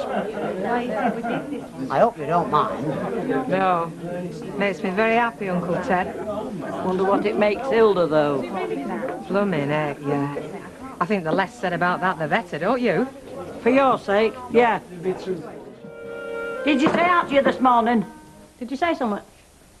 I said, did she say anything to you this morning? You know, Bet, about these predictions of yours, lovey. Well, there's that to say, is there? She's had a little joke. You've all had a good laugh. Well, didn't you realise that there was something not quite right? You know, when all these things started to come true, just like you said they would. No, Betty, I didn't. Because I didn't reckon my mates would pull out like that. Just shows how wrong it can be, doesn't it? On your mother's side, you reckoned? Eh? Your uncle, what's it? Ted? Oh, well, it'd have to be, wouldn't he? Seeing as I never knew nobody from my father's side. I don't reckon you've seen a lot of him. I know his type. Aye, so do I. And if he lived a bit nearer, I might just be worried myself. Oh, he's not from round here, then? He moved to Morecambe a couple of years back. So he says. He just come down for my Auntie Mabel's funeral. Shouldn't you have been there? Well, I didn't know I had an Auntie Mabel, did I? Not till Teddy the Terrible turned up. Oh, not exactly a close family, were you? You could say that. You've got to hand it to Hilda. Long-lost relative, she said. Aye, and as far as our Teddy's concerned, that's the way it can stop. He can't get lost long enough for me.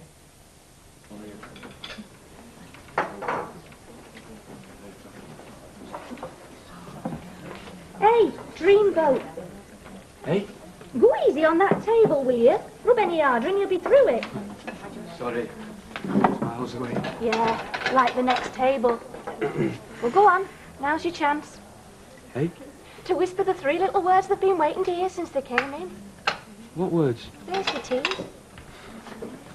Right, Mr. Sugden. 1 tea, 1 tea cake, right? Wrong, just a tea. I thought I heard you asking the price of a tea cake. Ah, that's all I did and all. 17 pence, I believe. That's right. There's 20, that's threepence change. Thanks, Mr. Sugden. It saved me working it out. Good.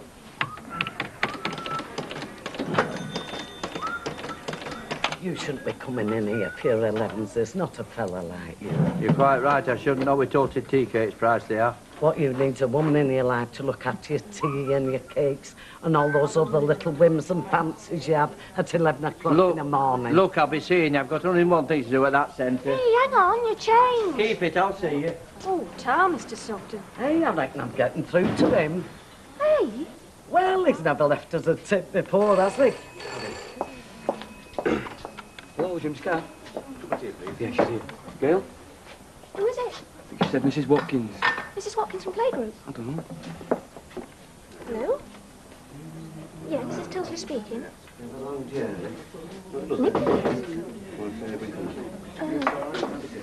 Yeah, I'll be over as soon as I can. Thanks for ringing. Aye. Found a pinch of muck at your cylinder head gasket. Well, what's that going to take? Well, if I get me skates, then I reckon I should have it done by tonight. Tonight? But there's no chance of dinner time, I suppose. No chance. Have you any idea how much it's costing me having this van off the road? Oh, sorry, mate, but tonight's the best offer. Hello, Tuzzlers. Well, if that's the best you can do. Yeah. Right, for you. It is. 5 o'clock, then. If it's ready before, I'll give you a ring, OK? It'll have to be, won't it? Scale. Cheers. Yes, love. Well, Nicky, what's up with him? I'll be round in 5 minutes. Yeah, ta-ra. Trouble? What's Nicky's not feeling so good? What's up with him? I don't know, just phoned from Playgroup. I'm going to go and pick him up when he road. Do you want me to start on Crompton's van when I finish this? I'll be back by then. I'll see you later. Well, that's another one of life's little mysteries unravelled, at least till next week. And to think I used to reckon the VAT man was a fellow what sucked vodka and tonic. Yeah. While you're playing Little Miss Fix-It, do you think you could have a word with Hilda? She got her face right down to her kneecaps this morning. And whose fault's that, then? It wasn't my idea to play that daft trick on her, telling her that all her predictions come true. And it wasn't me who blew it, neither. If you could have just kept quiet, Betty, Hilda would have been like a dog with 2 bones this morning. Oh, come on, put her out of her misery. Tell her that your Uncle Ted did turn up. It'd be something. Oh, aye. And do you reckon we'd ever hear the last of it, after all the mickey-taking we did with them other predictions of hers? Oh, perhaps you're right. I know I'm right, Betty, believe you me. Phone, Bet. Ta, Wilf, who is it? Mrs. Rigby. Mrs. Rigby? I don't know any Mrs. Rigby. Perhaps it's another of your long-lost relatives, lovey. That Lynch? Stella Rigby? I'm sorry. White Swan? Rectory Gardens, you mean? Well, I know of it. So, what can I do for you, Mrs. Rigby? OK, Stella. See me? What for? Well, how very much. Oh, well, any time you like. I'm not going anywhere, am I? Right. I'll see you later then. Bye-bye. Stella Rigby. Who's she when she's at home? Landlady of the White Swan. She wants to come round for a chat, make herself known to the new landlady of the Rovers. Now, what with that system of bells Mrs. Walker had fixed up? Don't you dare.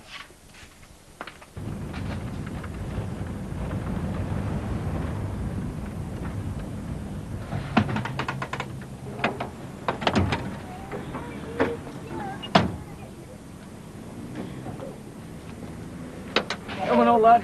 Just have your back on your feet.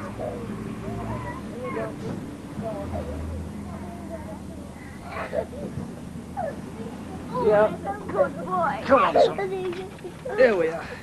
Come on, while I get the kids. Summer's up. There's a bit off colour, aren't you, son? Hey? We've had to bring him back from playgroup. Ah, poor little soul. He don't look so perky. Come on, Gail, it should be inside. I wouldn't worry if he's right as rain tomorrow. One thing about kids, they're never down for long, are they? I'll see you.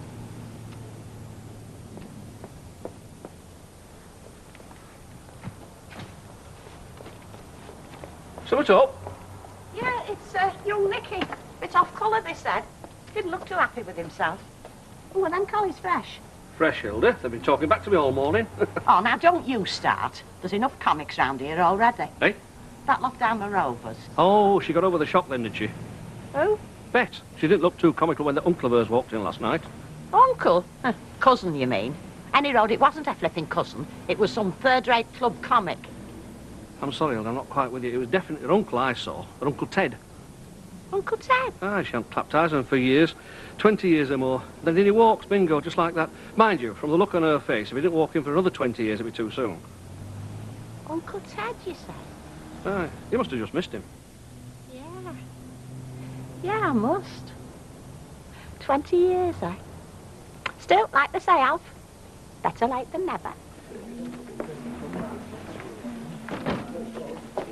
Meat and potato pie, please, Betty. I don't often see you in here on your own, love. Oh, it's because I'm on my own. I am in here. I can't be bothered cooking for myself. Hey, and I thought it was scintillating conversation, friendly company and warm atmosphere. Yeah, well, that and all.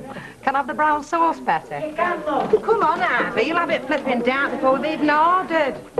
Talk about contrary. First of all, she fancies chicken, then it's Jim's cafe, and now it's here.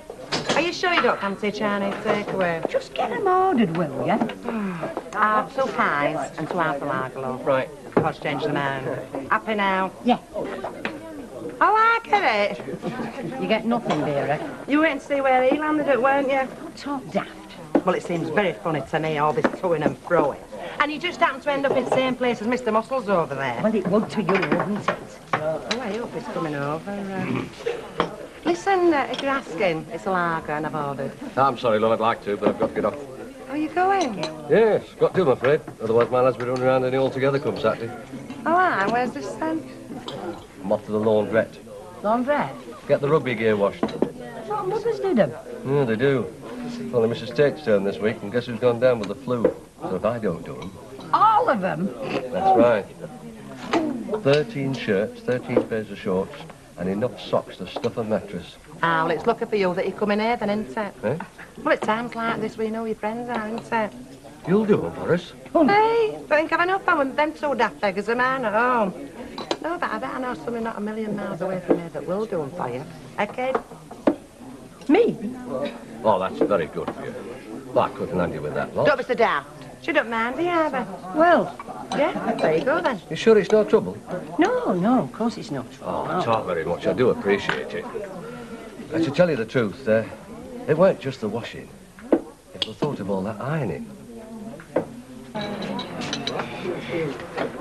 Give us a jar, will you, Bet? Looks like it's going to be a long afternoon. Aren't they all, love? How's the little chap then, Ivy? What little chap? Young Nicky. Not with you? Have you not been home? No, I've not. Why? What's up? Oh, it's just Gail and Brian had to bring him back from playgroup, you know. He's a bit off colour, you know. No, I don't know. Listen, I'd better nip home and see what's up. Well, what about all this lot? Oh, well, you see to all this lot, Vera. You seem pretty good at organising everything else round here. 182, please. Get up. The lights out, please, Betty. Hey, it's funny, isn't it? The things you see in tea leaves. Oh, don't start all that again, love. Little fella, bit on the scruffy side, letter T in his name. What's up, Bet? Look as if you've seen a ghost. Or a long-lost relative, more like. I told you she'd find that sooner or later. Well, I told you, it was in the tea leaves, wasn't it? Well, you never said no to a little fella. Letter T in his name. That weren't in the tea leaves. You never asked me, did you? Oh, all right, Hilda. So my Uncle Ted did turn up last night. You got one right now. Can we just forget about the whole thing? Ooh, I only wish it were that easy. Eh? Well, I mean, if it were only just the once I'd seen this relative of yours. You've seen him again? I reckon he could be looming very large in your life. Very large. Something to look forward to, isn't it? Oh, yes. Well, I'll believe that when I see it, won't I? I mean, she's not exactly got a brilliant track record, has she? She were wrong with 2 out of 3. I weren't wrong about him, though, was I? Cheers. Hey, when did you see all this? All this about her Uncle Ted again? Oh, must have been this morning, Betty, when I was washing the cups. Yeah, that'll be it. I thought as much. Oh, you crafty little monkey. You never saw no such thing. You never did the washing up this morning. I did. Yeah, well, come to think of it, you could be right. Still, we're not going to fall out over it, are we? I reckon me and her's just about quits now. And that's all that matters, isn't it? All right. Yeah, he's fine now. Fast asleep. I feel better now the doctor's been. Yeah, me too. Hey, why didn't you come and say something? There's my little grandson, Paulie, and there's me propping bar up at Rover's knowing nothing about it. Tell you, Ivy, not till doctor had come. Has he been? He's just gone. What did he say, love? Chicken pox. Oh, poor little love. Is it all right if I go and have a look at him? He's asleep, Ivy. Oh, I won't wake him up. Can you pop out and get this? Yeah, what is it? Nicky's prescription. Well, you can get that, can't you? But I've got to get back. Get back. To work. You don't expect me to stop here. It's dinner hour, Brian. Phyllis and Martin have been running around like scolded cats. Well, that's their hard luck. Nicky needs you here. He needs someone. Yes, you. His mother. Unless you reckon that calf's more important than your own son. No, of course I don't. Right. Then there's no problem, is there? I'll see you later.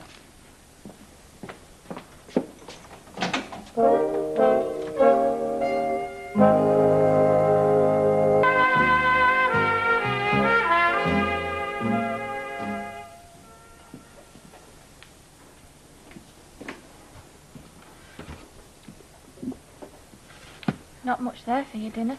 It's all I want, honest. Look, love, I know it's not easy, but our Brian does have his business to think about, you know. Yes, I know he does. And I have mine, don't I? Look, I only wanted him to stay here till the rush was over. Would he listen? No. Never mind that his son's ill in bed upstairs. Never mind that I'm brushed off my feet. Just so long as Brian's all right. Oh, now, come on, Gail, it's not like that. It's exactly like that.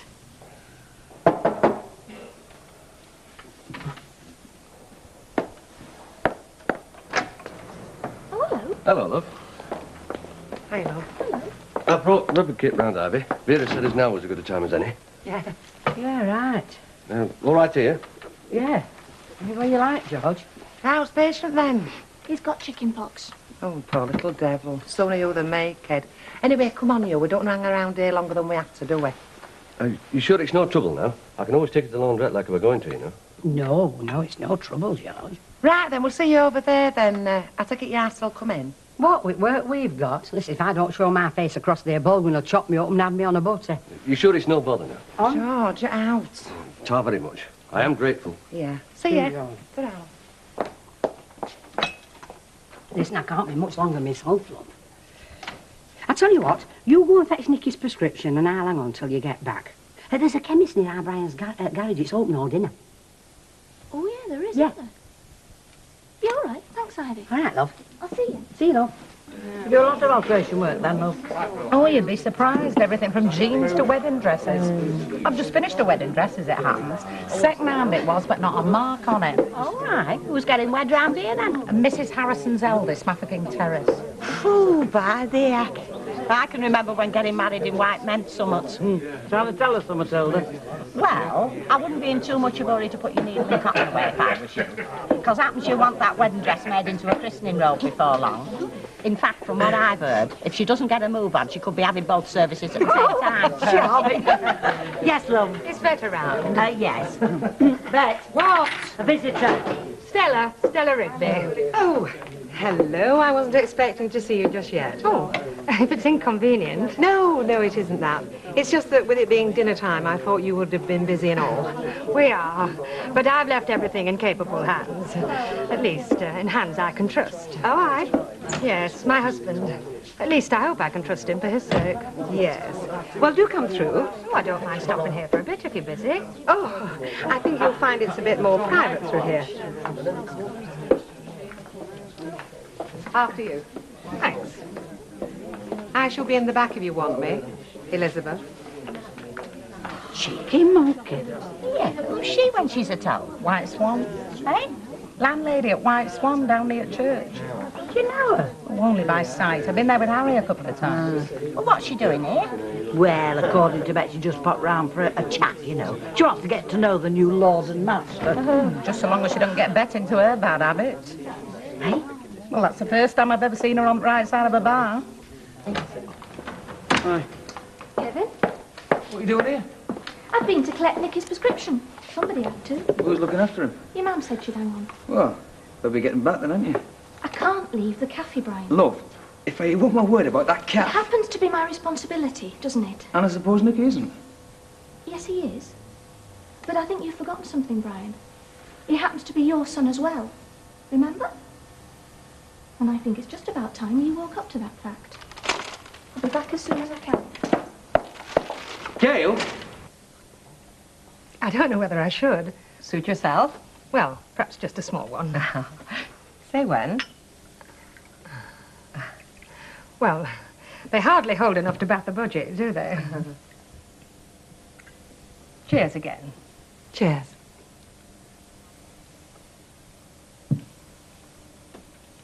I take it there isn't a Mr. Lynch, then? No, there isn't. I thought not. That fella behind the bar didn't seem your type, somehow. Well, tar very much for that any road. You did say you were married? To Miss Innes. No, I shouldn't say that. Paul's very good. I think they quite often are, second time round. Oh, he's your second, then? That's right. Gordon was the first. Perfect gentleman in every way. Never forgot a birthday, never forgot an anniversary. I just had to snap my fingers and he was there. God, he was boring. There I go again. I'm just like a gramophone record. Still, I think it comes in handy, don't you, in our game? Gift of the gab, I mean. Not that I need to tell you that. Did you say something about a night out? Yes. We do it about once a month. We? The girls. Us landladies.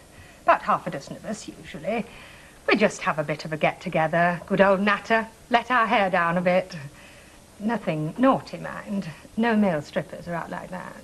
Oh, dear. Well, in that case... No, I'm only joking. It sounds absolutely smashing. And I never was one to miss a good old knees up. Not a knees up, exactly. We were thinking of the Hare and Hounds next time. Oh, the Hare and Hounds. Not exactly a bag of crisps and a brown ale job, that, is it? Not exactly. Look, if it isn't your scene... My scene? Oh, count us in. Do you know, I think I might even get to like this job yet. I thought you had a council meeting to go to, Al. Got another half hour yet, love. Anyway, I'm entitled to my lunch hour, same as anybody else. Well, it beats me, honest it does. What does? Why anybody wants to be on council? Well, somebody's got to do it, haven't they? I'd have thought you'd had enough on your plate. Listen, whenever I'm on that council, there's somebody there speaking up for me. Yeah, but do you ever get outdone? Ah, that's another question, isn't it? Exactly. You know, I'm right glad I came in. It makes everything seem worthwhile somehow. Talk about outstopping your welcome. Now, don't you be daft. It's been great seeing you. Well, look, don't forget I want to see you back at my place. And don't go leaving it too long now, do you hear? I won't. Won't be dinner time, though, not with our trade. What a stuff for. Still, if I don't see you before, I'll see you on Wednesday night. Great. I shall look forward to that. Bye-bye, Stella. Bye, Bed. Bye.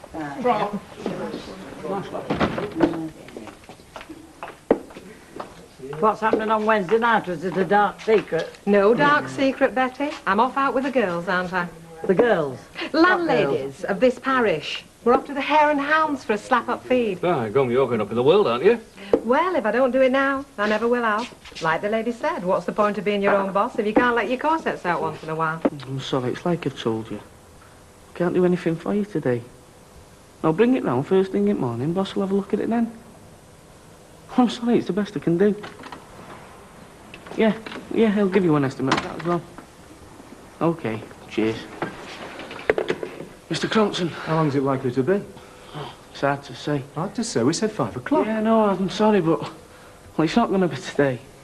Now, hang on a minute. Mr. Tilsley promised me. Yeah, no, and I'm sorry, but Mr. Tilsley's not been in all afternoon. He's had to dash off. Family problems. Where does that leave me? Well, it's like I said, it's not going to be today, so we'll try for tomorrow dinner for you. Do better than try. You'll have it done. Otherwise, you can forget it. And that goes for the rest of my vehicles as well. Got it? Yes, Mr. Crompton. Hey, Hop. What are you doing here? What does it look like I'm doing here? Well, where's Gail? At that calf.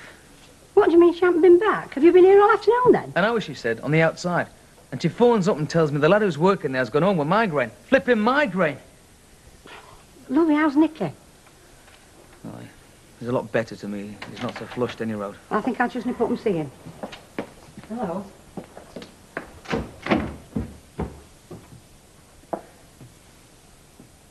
What's up, love? Calf fell down, is it? Look, Brian, before you start, don't. I've been run ragged for the past 4 hours. Well, if you come to me looking for sympathy, you picked the wrong bloke. I intended to be home, honest I did. I didn't know Martin was going to be taken bad, did I? It'll be different tomorrow, I promise it will. You did right, it will. Look, Brian, neither of us bargained on Nicky being ill. We'll just have to make the best of it. Oh, like storm into the garage and then a lowdown in front of Kevin. That's making the best of it, is it? Leave me stuck here all afternoon. Oh, right, Brian, but Nicky is your responsibility as well, you know. Yeah, so you said.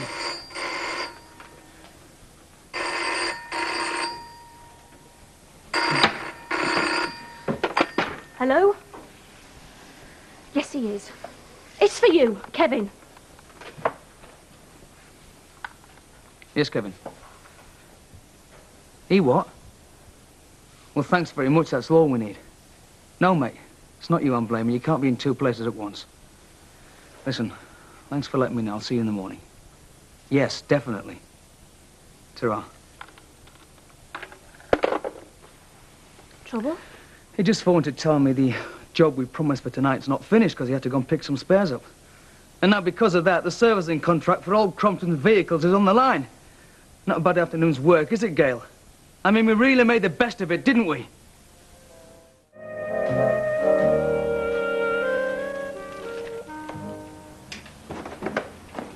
Where's them feeler gauges? There, aren't they? Where's there? By the vice. You can't see them. They must have grown legs then. Yeah. Everything else in this flaming garage. Put a spanner down it walks. Axle blades disappear, files go missing. Don't blame me. It's not a matter of blame, is it?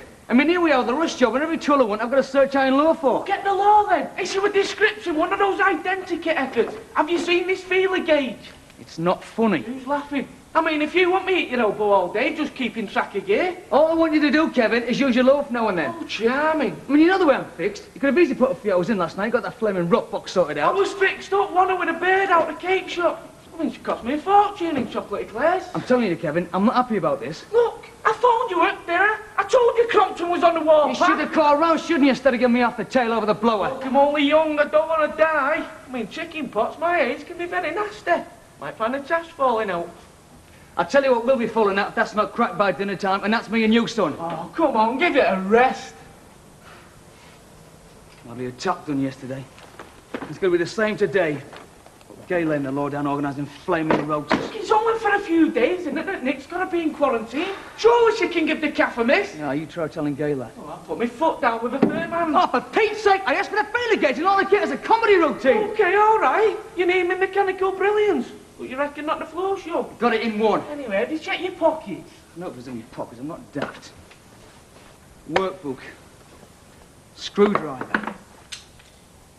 Got a feeler gauge? Could be. Well, what do you know? Could I get away with this, do you reckon? Well, you might. Just about. if I sewed the slit up and altered the neckline. Oh, thanks, kid. Let me know what I owe you. Well, I charge £3 an hour. I think we could call that quits at a tenner. Hey, that's okay by me. I just hope you didn't mind me ringing up. Oh, not at all. I'm glad of the work. Look, I'll be honest with you. I'm on the verge of what you might call a breakthrough. A whole new ball game. In the social sense, that is. And obviously, I don't want to scrap my entire wardrobe. Excuse the interruption, but Wilf sends his compliments and says, could you pop in the bar? He doesn't like the look of the bitter. Oh, it's usually the taste. After he's sucked a barrel of it. Shan't be a sec. All right, found some work for you, has she, her ladyship? Seems like she's got a big do on. Yeah, so I heard. Well, if she fancies her chance, good luck to her. Although, mind you, I'd hardly call the likes of Stella Rigby and that lot the cream. Still, I suppose when you've come from Nout and you've been common as muck all your life, well, don't mind if I crack on with the cleaning, do you? There's no need to panic, Phyllis. It's all arranged. Brian's due here this afternoon, so I'll see you about 2. I'm sure there'll be enough eggs. If not, get Martin to run down to the supermarket. Get the money out of the till. Just ring up no sale. Who are that? Phyllis, she's in a right flap. Complaints about the service and terrified she's going to run out of eggs. I nearly said state urine, you could try laying some. And how's Invaligo? Oh, he's as right as rain, really. I've done some soup. Or are you chipping it? No, soup'll do. Trot it out. Shan't have time to go chipping it, all that washing to do. If you're talking about them football strips for that George Wardle bloke, I've already made a start.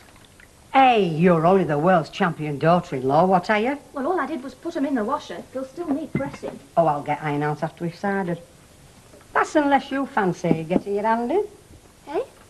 Well, that's where our Nicky will be soon, won't it? Church rugby team. They're in a strip home. Yes, well, I can wait. Even if it does mean losing my title. 13 flaming strips, I must be puddled. By the time I've finished, I'll feel like Gypsy Rose Lee. 15 strips? No, there's only 13 in rugby league side, though. Well, I put 15 strips in the washer. Must be reserved for summer. Oh, I can never do 15, not in my dinner break. I don't suppose there's any chance once I get iron out that you could... Ivy, I'm going to work this afternoon. Brian's on duty here.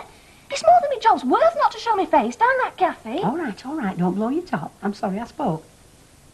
Maybe if you spoke nicely to Brian. You must be kidding. He'd have little pink fits. What's his secret? Anyway, this George Wardle bloke. Does he remind you of Eddie Waring or something? Yeah. His ass used to tickle me. And besides, Bert could take him off. And he said, hey, we have an up and under. I used to go watching rugby league, though, you know, years ago. I used to go with my dad and shout for Wigan. And as for George Wardle, love, well, it's just, you know, Vera's there, she's kidding on, and I thought, well, I might as well do him a good turn. Hey, young fella, my lad, where's my egg and chips? Hang about, will you? Hang about? I've been hanging about for half an hour. It's like ready for Christmas. Oh, sorry, just so happens we're short-handed today. Right then, Mr. Sugden, what was it? It was egg and chips and a bun loaf, but you can scrub it. So, I mean, you're cancelling your order? Why did they ever abolish national service? Hey, what's the rush? I'm getting your order. Well, you can forget it. I'm going home, getting my frying pan out. Oh, well, if you're so handy with the frying pan, never mind going home. Get round there and get cracking. Listen, I can show you a thing or two. Oh, you sexy devil. About mass catering, I mean. Hey, you're not the one that fed the 5,000s. You're not Moses with the cap on, are you? I'm no more Moses than you are Bathsheba, and I'll tell you something, you're talking to a chap that ran Catterick Cookhouse practically single-handed with a war on, and there was never one squad who waited more than 5 minutes for his grub. Did you get a medal? If you did, I hope it wasn't the DSO. Just let's say I didn't get lynched. Oh, well, the arm is one thing. Listen, I fried eggs under gunfire. It's all right, you standing there talking. I get some very dirty looks, and I haven't got a tin hat. If I wasn't a council employee with a borough surveyor on my What's back... a borough surveyor to a man of your stamp? Mind you, I've heard it said with the folks that you're all mouth and trousers. Get out the road, let the dog see the rabbit. That's the stuff. On one provisor, I'm in charge. I've got the stripes. Aye, acting unpaid, mind. Right, Sonny, I'm in charge, pro tem, get a move on. Hey, he's a real professional. This pan's never greased proper. Fetch us a lard. You heard? Blimey, I'm joining up. By heck. If you could buy men in bulk, I'd be ordering you by the dozen. Oh, aye. I'm quite settled, thanks. How do you get on with management? It's not a rude question. Well, I always get on with the management, me. I've got a very good method. I just ignore them. Good morning, friendly neighbourhood shopkeeper. I like the new sign you've got stuck up. New sign? Tick Unlimited. Wilf looking after you, is he? He pulls pints better than you pull legs, I'll tell you that. Oh, he's magic, isn't he, on the pumps? You should see his conjuring tricks. By the way, I believe you're off out on the razzle tonight. The razzle, Wilfred, tut-tut. All right, so you're going on a shindig. I'd just like to know. It's all in the lap of the gods, Wilf, lad. Oh, well, if God's in the driving seat, we'll have it, aren't we? Yes, Hilda? He's nippy, that man, but he needs watching. What's this Dewey's talking about? Lady Victualers, you know, Annie Walker's old mob. They have this ceremony where they blue rinse your hair and make you swear on what they call a oath that you'll never drop an H in public. Plus, you can get things like corsets and fox furs at trade price. Hey, seriously, it could be good for you, you know. Do you reckon? Can you honestly see me fitting into that thing? Yeah, well, why not? I mean, what are they? They've just jumped up... Well, I mean, the barmaids, they've improved themselves, aren't they? Who invited you? Stella Rigby? Her from White Swan. She just drifted in till the day. Yeah, Stella Rigby, eh? Oh, well, she's into all that, isn't she? You know, all these charity things, pile of pennies, that sort of thing. Yeah, she'll be trying to pull you to sell some raffle tickets.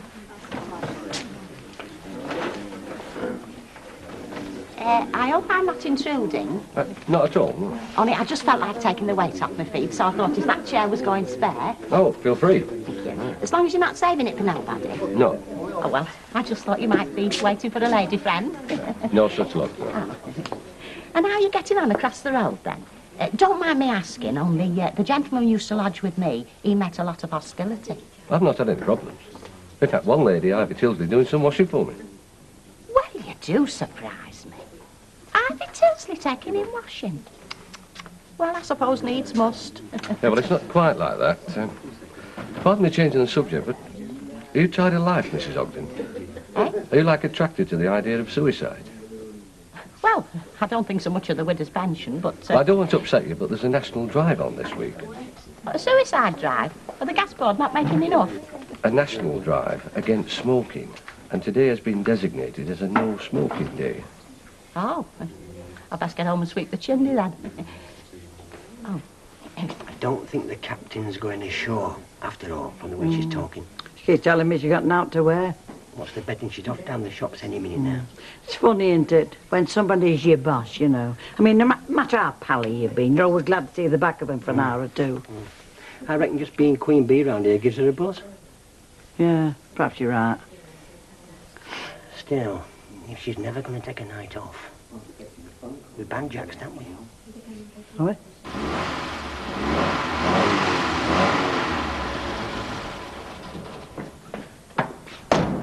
Still sounds a bit dicey, doesn't it? Simon's all anyway. I thought it was the violin section myself. Hi. Remember me? We're not speaking, are we? Oh, listen, Mardy Pants. Just 'cause he didn't get warm milk on his cornflakes. Plus you stuck a hot spoon on me, Anne. Well, I have to wake you up somehow. There's me and his mam trying to work out a rota so we can all keep our work going while Nicky gets over the chicken pox. And there's him, sat in a dream. Well, I was doing the competition, wasn't I? On the packet, a romantic holiday for two in Hawaii. I mean, me and Kev need a break. Ah, no, thanks. I'm not struck on Hawaii. For some reason, I can't picture myself in one of those grass skirts. Well, be like that. I'll take that girl from the cake shop, then. Very funny. Anyway, arrangements were made. And now your mam's got to get back to Baldwin's. I'm off to the cafe, so you better get your skates on. I'm sorry, love, but it's impossible. Pardon? I can't leave the garage. Not with this van on my plate. The customer's already been round playing Mary L. What's Kevin doing? Can't keep leaving Kevin to cope. He's cut for an earful as it is already. It's just a time, and I'll skip my dinner now. Thanks, Kev, but you're entitled to your dinner break. There's folk at the cafe, you know, who are skipping theirs. With all that nosh on the premises. I'm not starving. I'm not candidate for Oxfam, I know. Don't be daft, Brian. Dinner breaks are not the issue. I've lost track of the flaming issue. Oh, no, you haven't. You've just been deliberately thick. I'm being nagged at? Oh, you can come in here, say I'm fixed, and expect me to sit me backside all day in the house. That was the arrangement this morning. Well, I thought it was daft then. And the way things are panning out, I'd have to be bananas. Is that your last word? Under the circumstances, Gail, there's nothing else I can say. Surely you can see that. Right. Oh. You'd best nip down to the chip shop. I want to go to town with a flaming test lamp in this place.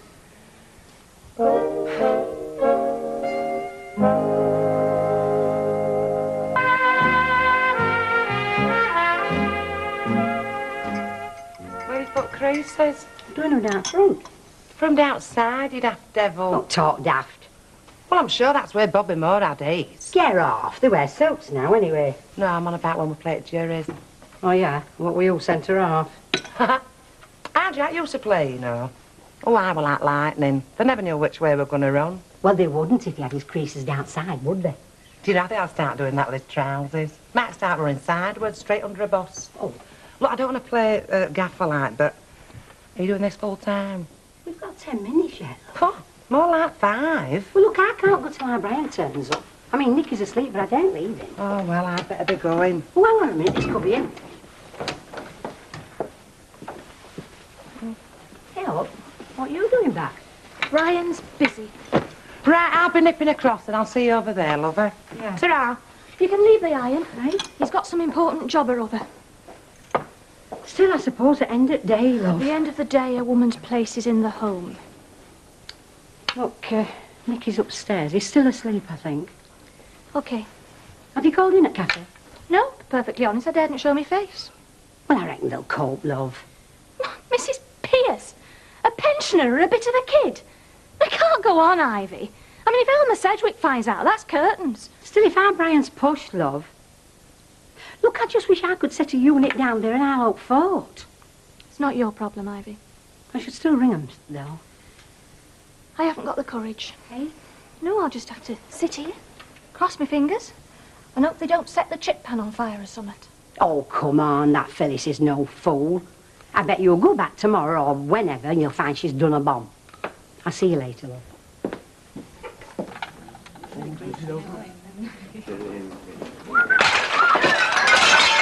Right, why don't you look where you're going? That was your fault. Outdoorsy, can you get? It's you charging about, look at it. I wish your ears were as big as your feet. I gave strict orders, use plates here. Yeah. This area to be kept clear. Now have you got Who are it? you giving orders to, eh? Hey, what's going on? I've never heard so much now since there. Yeah, we ever won the war. Well, I'll tell you something, we'll never win another. By the left, if the Russians only knew they'd be here tomorrow. Hey, ship yourself. Go and get a mop and bucket. Look at my lovely floor. Well, why should I do mucky jobs? I mean, I've got me tables. Oh, you found your tongue, have you? Any more left from you and I'll dock this lot off you. Yeah, well, you can't dock me. And anyhow, he's no rights being here because he's not insured. Taking a notice of him. You're doing a grand job. Kids, they don't know they're born. Where's Bucket? By heck, I was just thinking, if Droopy Draws gets a ticket for swinging lead, me and you could team up here. Phyllis, it's Gail. She can't manage this after, and, well, she wants to know how we're getting on. You report me, and I'll report you. Go on, you little devil. Hello. Yes, love. Oh, we'll have a fine time, I can see you. Yeah, my back's gone funny, and there's been a few breakages. Mind you, Mr. Sugden's put himself at my disposal. Don't panic. He's playing a blinder. I'm sorry I blew up. As you think so, no. I admire your skill, actually. Well, I have cooked for the top brass. Just a warning light, though. She's got designs. She's planning to trap you in stockroom. Right, missus. Right, Wilf's doing the last of the glasses, so I'll get off. Try, love, I'll see you tonight. Is it just going to be me and Wilf then? You know, if you're gadding out. I've not really made my mind up to go. Well, it's a while since you had a break, isn't it? Is it? I hadn't thought. I suppose I'm in love with the job. Yeah, we can see that. But don't go getting yourself chained to that bar. I mean, you deserve a break now and again. Well, I wouldn't say no to a nice little rave up. But I mean, when you start knocking about with the likes of Stella Rigby, what'll folks say? They'll say I'm putting on airs, won't they? Yeah. You see, I'm one of nature's back rankers, Betty. That's my trouble. Still, I'll see how I feel. Oh, could you get that for me, love? It'll probably be Connie. You know that Mrs. Clayton? Hello, love. Hiya, is Beth in? Yes, come on. Go through, lovey. She's expecting you. Hello. Hi. That'll be all for now, Betty. You can trot off. Oh, right. Bye.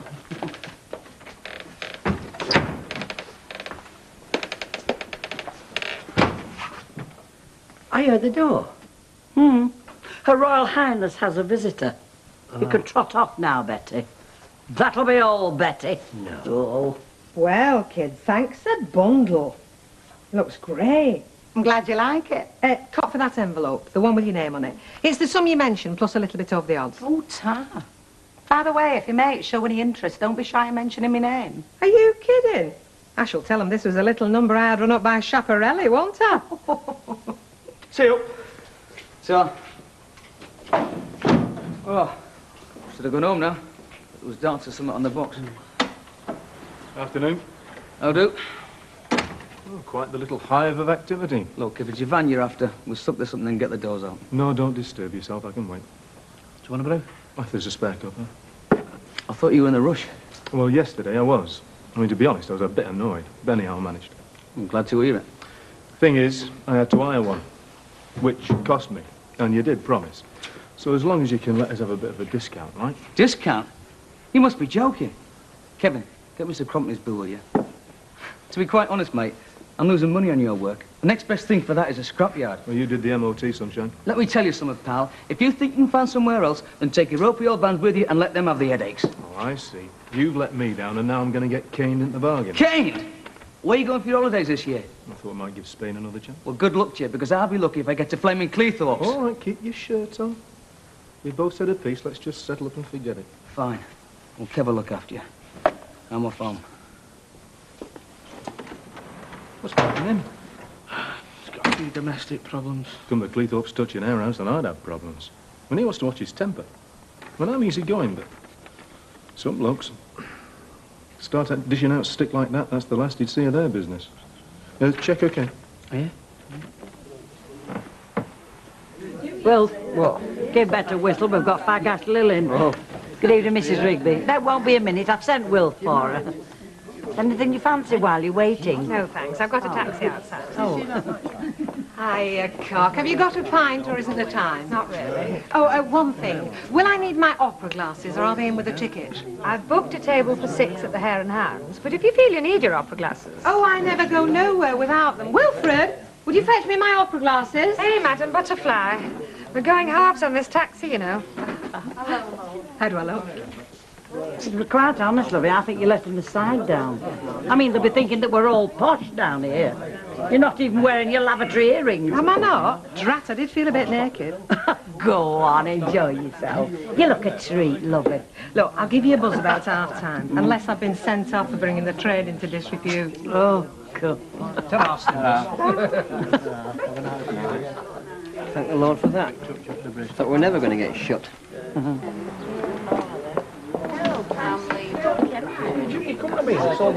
Excuse me, councillor, you stood next to my bloke. Oh, sorry, love. Now then, lover boy, what you having, and don't stink yourself. Hey, just a tick, hang on.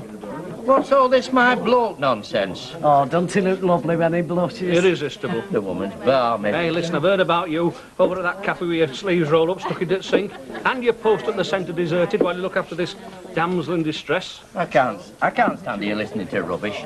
I've got the over 60s club due. It's my treat. Sorry, I've got things to see to. Hey, I'm over 60, see to me. Typical of folk wants to get on. Mind you, if you would have asked me, I'd have thought she'd gone the other way, because she's dog rough. It's the mantle of Annie Walker. That's what it is. I mean, the way she's been talking, you wouldn't have thought that this Stella Rigby, well, she would have cut any eyes with her at all. And I'll tell you something else, being as how you've mentioned Mrs. Walker. What? You remember that magazine Her Majesty took? The Lady? Never been cancelled, you know. You asked Mavis Riley. Is this going to be a regular thing, this washing stunt? Mind your own business, and don't go getting that gear in a mess. He seems to forget it's not his house. Oh, blimey, he's not going to settle. Oh, I don't believe it. No sooner he gets sat down. It'll be George Wardle, I reckon. God give me strength. England's answer to the All Blacks. Hello, George. Sorry, Morning, late, love. I had to make a delivery to Buxton. Didn't get back till gone 7. Well, it's all right. Your washing's all sorted out. Hi, George. Hi. He wants his teddy bear, would you believe? Hi, Hello, love. have you seen it? Not lately. Mind you, they go on picnics a lot, don't they, teddy bears? Crikey, Wick with water, you'd be a desert. Brian, perhaps George would like a beer, love. Well, not really, love. I've not had my tea yet, and I do feel a bit in a way. You're not only one, George.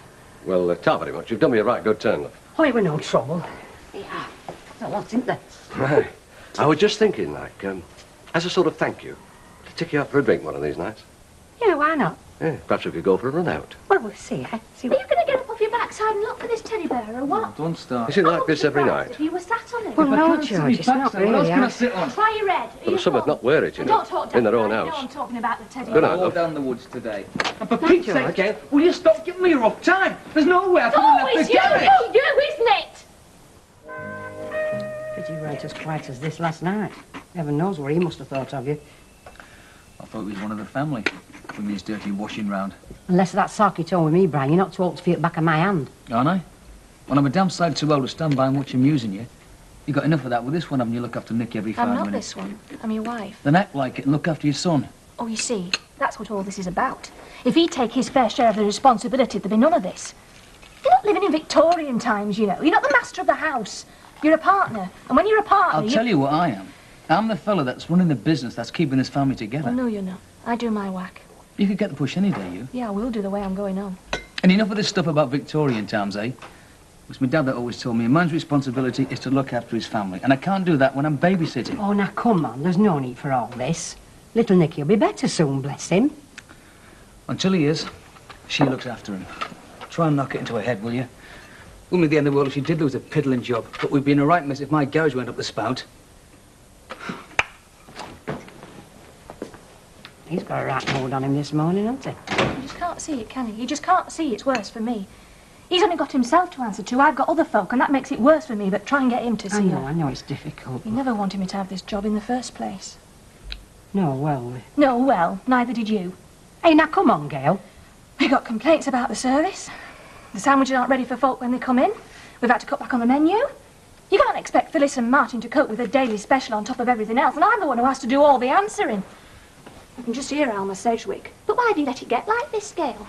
Oh, well, my little boy's poorly, and my husband thinks we're living in Victorian times. Hey, will you stop worrying? We'll sort something out. Oh, yeah, I'm sure we will. We'll sort something out. Something that suits his lordship. Morning, Hilda. Morning. Oh, by the left, Hilda, it warms the cockles of my heart just to stand back and watch you grafting. Poetry in motion the way you polished them legs. Yeah, well, don't stand back too far, because I'm not the only poet on the beach, and that bar out there wants restocking. Let me get my coat off. Any sign of life upstairs? No, not as I've heard. Oh. What time did she get in last night? Oh, this morning, you mean? According to Deirdre Barlow, she woke her up at 2:45 arguing the toss with the taxi driver. That's coming it a bit, isn't it? You reckon I ought to give her a nudge, you know? Take her a cup of tea up? Not unless you've got a strong constitution, I wouldn't. I only ever saw her once after a night out, and she frightened the life out of me, I can tell you. And I'm the one that yawned away all through Psycho. I don't think I'll bother. Ah!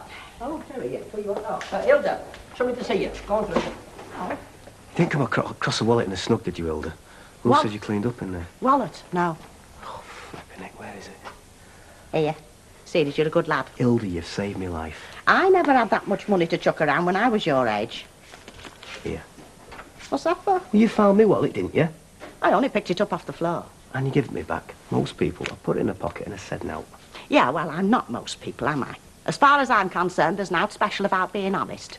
Now, if I had said naught, I'd have deserved punishing. But I'm blowed if I won't give him money every time I do something right. That should come natural.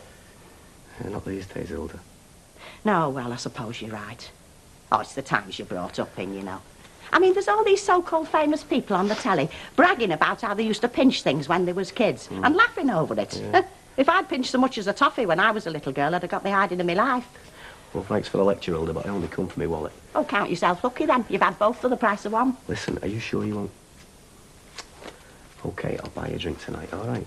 Oh, yeah, well, that's different. That's an act of friendship. Now, go on, get off back to your work. Ta. Oh, it looks nice. I'll be with you in a minute, Percy. Oh, it's all right. I'm not in any hurry. I mean, it was quite an achievement getting Rita even remotely interested in a holiday. I certainly never thought we'd get as far as looking at brochures. And now Emily wants to come as well, so it could be quite a jolly party. Where are you thinking of going? Oh, well, we're not sure yet. Just browsing. Oh, you want to be careful, 3 unattached ladies going off on your own. Especially if you're going on continent. I'd steer clear of Italy if I were you. Get some right tails from that part of the world. You see, what you need's a chaperone, Mavis.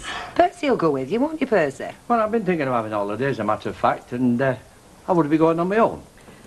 Oh, well, we weren't thinking of going to Italy. Oh, good heavens, no. Actually, I must rush.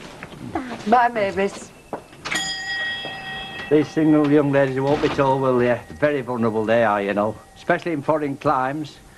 And it's worse than all if they're old enough to remember the days when it was safe to walk down the street. They tend to forget the world's change. Considerations are a thing of the past. Now, take last night, or early this morning, I should say, there were a right cats concert going on at top end of the street. Oh, that was Bet. She had a night out. Had she? Well, it's time she learned to come home without waking the whole street up. No, don't begrudge her a night out, Percy. She's had a rough life as Bet. It's time she started enjoying herself. Heavens above! I'll have you know, it's took the best part of 25 quid to get looking like this. It'll cost you that much in makeup to put it right. I'm that bad, am I? Well, as long as you enjoyed yourself, lovey. I wish I could remember better. I'll let you know as soon as I get my memory back. In the meantime, I've got this dust cart driving round in my head. And like you do at times like this, I've run out of aspirin. Wolf, be a love, nip to corner shop and get me something of what sort I have. Yeah, right. I see what you mean. Would you like me to go make you a nice cup of tea, lovey? I think so, yeah. My mouth's still at the same place, isn't it? Oh, yes. Look, you go and sit down, and when we finish setting out here, I'll come through, love. Come through.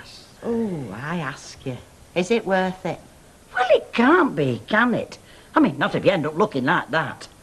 What about Emily? She's looking after him now, but only when I'm in here. She's got to get to work. Your mum? I can't find her. I've tried ringing her, but there's no reply. Did you have this trouble with Tracy? Well, I wasn't working when she was Nicky's age. Oh, go on, make me feel better. Oh, sorry. You mind if I nick it in? It's a rush job for Bet. No. Am I right? Blimey. Another Hilda. Eh? Oh, you got second sight. Oh, not really, love. I heard her coming home this morning. Oh. Shall I put her on bill? Oh, yes, please. Are you sure these are the right ones? I ought to be, love. She's pinched enough. Hey! There's an idea for your babysitter. Oh. Hilda. Are you feeling any better? I tasted that last mouthful. It's a good sign, isn't it? Oh, definitely. Ta-da! Oh, sorry. I'll get you a glass of water. He's beginning to come back to me now. I think I did have quite a nice time. They weren't a bad lot, all told. In fact, I think I could make a pal out of that Burrell Inchcliffe for a foundryman. Oh, that Stella Rigby's a pain. Every time one of the girls went to the powder room, she got the knife out. God knows what she said about me when I went. Still, I bet you gave a good account of yourself, love. Oh, I did. In fact, it's all coming back to me now. I were playing Lady Vittlers that well. I've invited them all back here to a buffet supper tomorrow night. You've never? I think you're right, Hilda. I must be going round a twist, because they're a right fussy lot. Still, Betty'll help us out, won't you, love? With grub. Look, are you forgetting something, lovey? Oh. Well, it's my night off. Oh. Oh. Not to worry. It's only food. But they were ordered first thing this morning. It's only a couple of sandwiches. The one in corner wants to know if his double sausage and chips is ready. Tell him his next St. Q. You can see how it is, can't you? Gail's not in. She's having trouble with that youngster of hers. And between ourselves, Martin's a good lad and he means well, but he's next best thing to helpless. I'll have to come back then, won't I? Ah, come back in a couple of minutes. When we've sorted things out, we're cracking back a bit. Oh, the Campbells are coming. Hey, you're in trouble, you. Don't you start. I'm sorry it's taken so long. I've only just fixed up a sitter. We've managed just. How's this one doing? Always a little treasure, aren't you? Once he learns to butter bread, he'll be holding him back. She's only saying that because it's true. Toast! What? Hi. Hello. How's the little one? Oh, he's getting better every minute, but he still has to stop at home, you know. Nah, they won't have him back at school till they're properly better, will they? No. Look, I'm sorry. We You weren't very hospitable when you called last night. Think out about it. Things get on top of all of us sometime or other, you know. Well, they have. It's funny. Hey, watch it, you. You've got husband. So have you.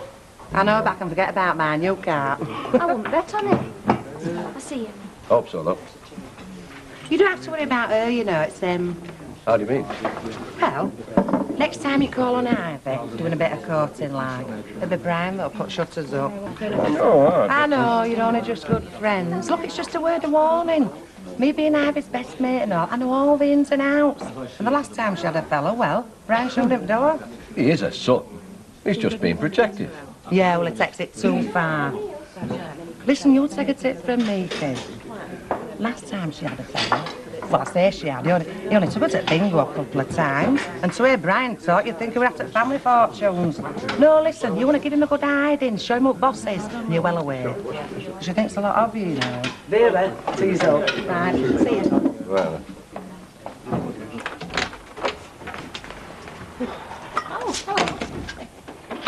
Oh, what are you doing here? Doing me good deed for the day. Babysitting for Gail.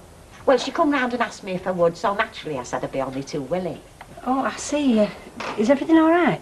Oh, yes, I made myself very comfy, and Gail left me some chocolates, bless her. I meant with Nicky. Oh, yeah, not a sound. Fast asleep, bless him. Ah, it knocks the stuffing out of them chicken pox, doesn't it? Do you fancy a cup of tea? No, I've only come to drop my shopping off. Oh, are you sure now? Because I was just going to make myself one. Well, Gail said to make myself at home. Oh, did she? No, I'd better be off, Hilda.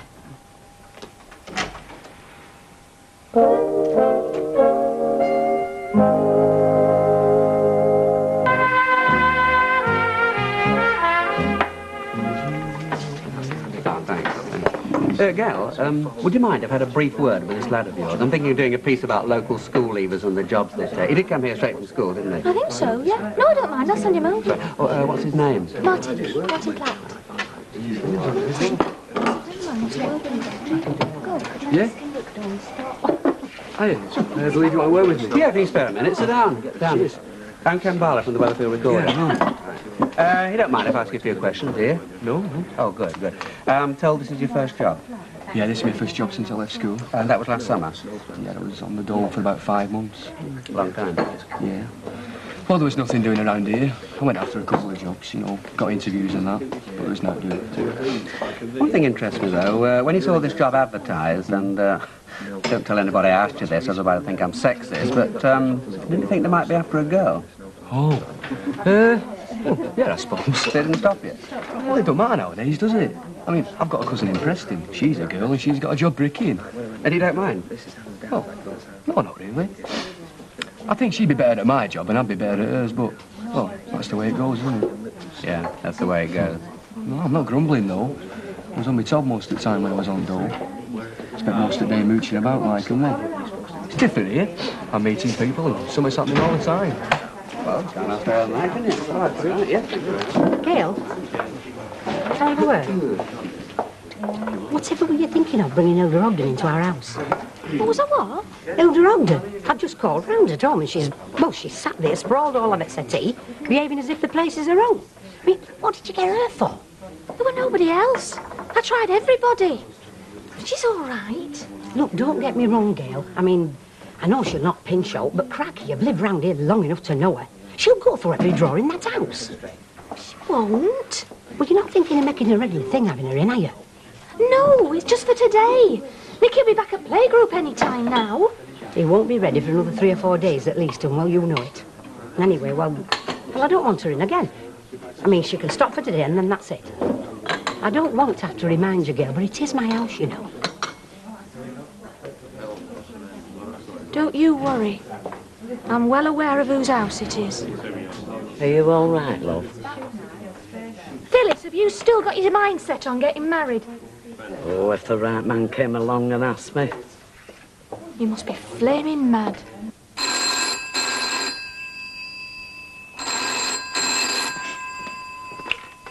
Rover's return. Can you speak up a bit, please? No, she's gone. Can I give her a message? Yeah? Yeah, right. Does she know the number? Right, I'll tell her. Ta-da. Who was that? Betty's lad, ringing up from London. Said he's got some news for her and wants her to ring him back. See if you can catch her. She'll go in corner shop. Yeah, right. Right, thanks very much, Bessie. Lovely. There you go. Thanks ever so much. Caught you. Now, what have I done? Your lad rang up from London. He wants you to ring him back as soon as you can. He's at home. He said you'd know the number.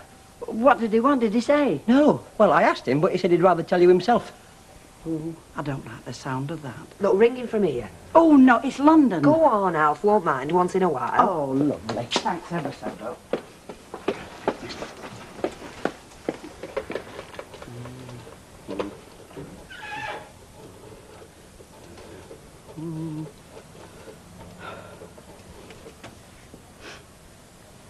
Hello? Gordon, it's your mother. Oh, and you never said a word. Oh, how are they? Oh, that's a good weight, isn't it? Look, listen, lovey, I'm ringing from somebody else's phone, so I'll give you another ring later on tonight. Is that all right? Right. Give her my love, won't you? And give that little scrap of yours a big kiss. Bye-bye, my love. Bye-bye. I'm Grandma. Oh.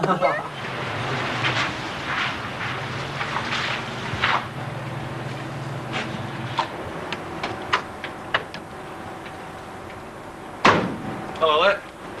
Hello. You don't look at the indicators. I can tackle most things, but I stay clear of electrics. It's the right hand on, you know. Works over every couple of turns. Thought I might as well get it seen to, otherwise I'll have a lorry wrapped around my back axle. Yeah, OK. I'll have a look. I can't do it this minute. Oh, I can appreciate that. While you're here, that laundry Mum did for you, it's not going to be a regular thing, is it? Only she's got enough to do without taking washing in. Strictly a one-off. It's very kind of her, and I won't be asking her again. So I'm sure you of that. Right. About your van, then? Yeah, well, whilst we're on the subject, it's nice to see a young fella taking care of his mother, particularly now she's living on her own. You remind me of my elder brother. When my dad died, he put his arms around my mother so tight she couldn't move a muscle. In fact, if he'd had his way, he'd have put every fella in the neighbourhood in a sack and chucked it in the cut. Well, that's daft when you think about it. When you think one fella that could have made my mother happy could have ended up in that sack. So I don't want to put myself in that position. I'd like to stay friendly with your mother, and you too, for that matter. So, let's see how it works out, Sammy. And if I step out of line, you can tell me, and I'll do the same for you. Fair enough? Now, when's this van going to be ready? About 5:30. Lovely. I'll see you then. Keep smiling. That's a nice one. Mainly seafood. You can get everything at the supermarket. Mrs. Alder does posh buffets like that. Any road, if you push, give us a shout and I'll come and give you a hand. Thanks all the same, Hilda, but I'll manage. Yeah, well, if you can't, there's always Jackson's Chippy. I'll bet that's nearer their mark if the truth were told. Just wish I had been. Did you get through all right, love? Oh, yes, thanks ever so much. He's been to see them and they're fine. It's our Gordon. They've had a little boy. So I've been hearing. He's 7 pounds 2 ounces. Oh, Gordon must be very excited. He doesn't know if he's on his head or his heels, lovey, bless him. Oh, I'm sure he doesn't. Do you want me to leave this? Aye, go on. I don't know what I'll do with it. We can leave it. Well, Betty'll help. She's marvellous at this sort of thing. Oh, it's a night off. Well, I was going to ask you for the rest of the day off, love, you see. I thought I might go to London and spend a few hours with them. Aye, you go. We'll co-op somewhere or another. You go and give him my love. Oh, OK. What did you say? Oh, well, his brother overdid it when he was looking after his mum. And if I'm not careful, I might scare all the fellas away. I've been telling you that for ages. Well, you're entitled to, you, my wife. But I'm not having dead legs like him telling me what to do. Was he nasty? Excuse me, if you was wanting me services again tomorrow, I am available. No, we fixed up, thanks, Hilda. Oh, right, just thought I'd ask. Excuse me. Well, was he nasty? Well, no, he wasn't exactly nasty. He was... Well, he's trying to tell me how to run my life. I mean, who's he when he's at home? Is that the one? Right, it took you long enough. Well, you want to see what I had to shift? You're getting ready early enough for your new friends, aren't you? Yeah, I wouldn't waste this on my new friends, Betty. Right, well- This is for me old ones. Can I have a bit of quiet, ladies and gentlemen, please? Our Betty has been looking like a granny for the last 20 years or so, bless her. But at last it's happened for real. Betty's a grandma. Yeah. So we're going to wet the baby's head. Now, one bottle's all you're getting, so it's first come, first served. Get them poured, Wilk, lad, and make sure me and Betty have got one. Oh, you needn't have done that, lovey. I know, I'm daft. I know. Well, Betty, congratulations. Thank you. Well done. And many more of them. So say all of us. Oh, blimey. Give them a chance. Listen, lovey, I've been thinking. I don't think I'll bother to go to London tomorrow. It might be a bit soon for them. Well, I'm not all that keen on having tomorrow night off, so you still want me to help you with the food? Are you sure? Well, we can do most of it in the afternoon. You know what you're doing? You're making me feel as though I've bribed you into this. Yeah, haven't you? And it worked. Great. Cheers.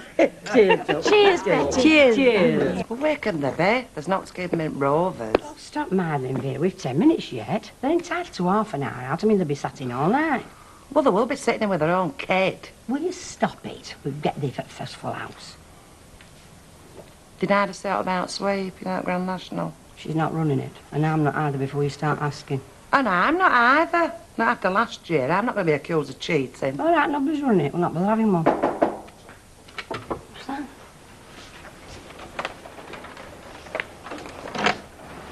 Hello. Hello, love. Come in, it's George. Oh, hey, do you know, for a minute I thought it was Charlton Heston. You know where the light would shine on him when he come in? She never stops, does she? Never. What can I do for you, George? You can take these. Don't get excited. It's just a little box of chocolates for doing that washing. Oh, there's no need for all this, George. Well, that's the least I could do. Yeah, dead right. What, after that big pile of washing? Now, if you'd have said a ride to a nice pub. Well, I was going to suggest that, as a matter of fact, but, Well, why don't you go on, try it, ask her. well, what do you think? I won't mind, George. Well, we'll pick something up then. Well, I best be off now, and I'll see you dressed for out. Oh, we're only going to bingo. Well, good luck then. Okay, George. See you tomorrow then. I wish you'd keep your big mouth shut. You don't, you know. Well, it doesn't come cheap, you know, this sort of thing. And it's a lot of work. Yeah. Well, me and Will can manage the bar this dinner if you just concentrate on doing Buffy for me. Oh, go on, seeing as it's you. Anybody think you were entertaining royalty? Come on, Hilda, love. Fresh tea's just brewed. Oh, right. I'm just ready for a cuppa. Hilda, do you think you could give the bathroom a real good doing for me today? I always do. Yes. But I want the place twinkling like a nun's glasses today. So if you could give it a real good going over, you know. What are you hinting at? I'm not hinting at anything. I just want the place looking nice. I mean, I've got visitors coming this evening. Oh, yeah, that's what it's all in aid of, is it? I wondered why you were tearing all them colour pictures of gracious living out of your magazine. Your landlady friends, eh? Yes, and they all know what's what. I mean, they've all got their own pubs. I don't want showing up, do I? Well, if you want my opinion... I don't. There's no call to get snappy. Who's getting snappy? And when you're finished upstairs, you can give the cutlery a going over. See if you can't bring it up a bit. Yes, well, there's a limit to what you can do with EPNS, you know. I mean, it's different at Mrs. Lowther's. She's got real silver for when there's company. Any road, I'll do the best I can for you. Do you what's paying? That's the most sensible remark you've made this morning. Well, you'll not go far wrong with chicken, lovey. And 2 or 3 different sorts of salad, you know. That one sounds nice, Betty. That one with celery and nuts and all that. I dare say they'll all crack on me like this fancy food. But on the quiet, they'll be much more at home with fish and chips. I am not giving them fish and chips, Hilda. Well, you please yourself, but let's face it. Pub landladies, they're all top show, aren't they? I mean, it's all fur coats and holes in their vests. Hilda, you're getting very close to the cliff edge now. Eh? Oh, no. No, I wasn't getting at you. No, I was meaning proper pub landlady. Just tell him those small-size eggs are no good if he tries it on again. We'll only get the customers grumbling. Well, I'll be with you as soon as Brian gets in. Yeah, he's looking after Nicky this afternoon. Right, I'll see you in a bit. Bye. How's patient today, then? Oh, he's in better shape than I am. Been running around the house all morning. I've given him his dinner and I put him to bed for an hour. Oh, Well, I tell you, I won't go up and disturb him, love, if you're trying to get him off. Dinner's ready. I've done fish fingers, all right? Yeah, fine, love. I've already had mine. As soon as Brian gets in, I'm off. I wonder why you got your coat on. Do you want some bread? No, that's all right, love. Oh, so our Brian's stopping and watching Nicky this afternoon, is it? Yeah. We arranged it this morning. He said he'd be here by 12:30. Have you seen George today? No, love. No, I've not seen him this morning. I think he must be out somewhere with Van. He's nice, isn't he? Do you think so? Yes, I do. But our Brian don't. Well, I shouldn't worry what Brian thinks. Anyway, he probably thinks he's all right just because he's a rugby football player. They're all little lads, aren't they? Hi. Oh, Your dinner's ready. I'll put it on the table when I'm off. Phyllis is cooking with a full cafe again today. Hang on a minute, love. Something's cropped up. Jimmy Simpson's been on the blower. You know, owns a dry cleaning farm. He's got van trouble. I've got to get over there. You said you'd mind Nicky today. I know what I said, love. Look, but I can't let Jimmy Simpson down. If I do, it's goodbye to all the service that I do. Brian! Don't argue, love. I shouldn't even be here now. Just called to tell you I haven't even got time to eat me dinner, so don't start, eh? I'll see you later. Try, Mum. Oh. Brian, we made an agreement this morning. I didn't know this was going to crop up, did You're I? expecting me at the cafe. And what do you expect me to do, Gail? Let the garage go bust? You're just dead selfish, Oh. aren't you? I mean, anything to do with that garage, that's sacred, that is. But if it's my job, it just doesn't matter, does it? You calling me selfish? Now, look. I'm sick of this, and I've not got time to argue.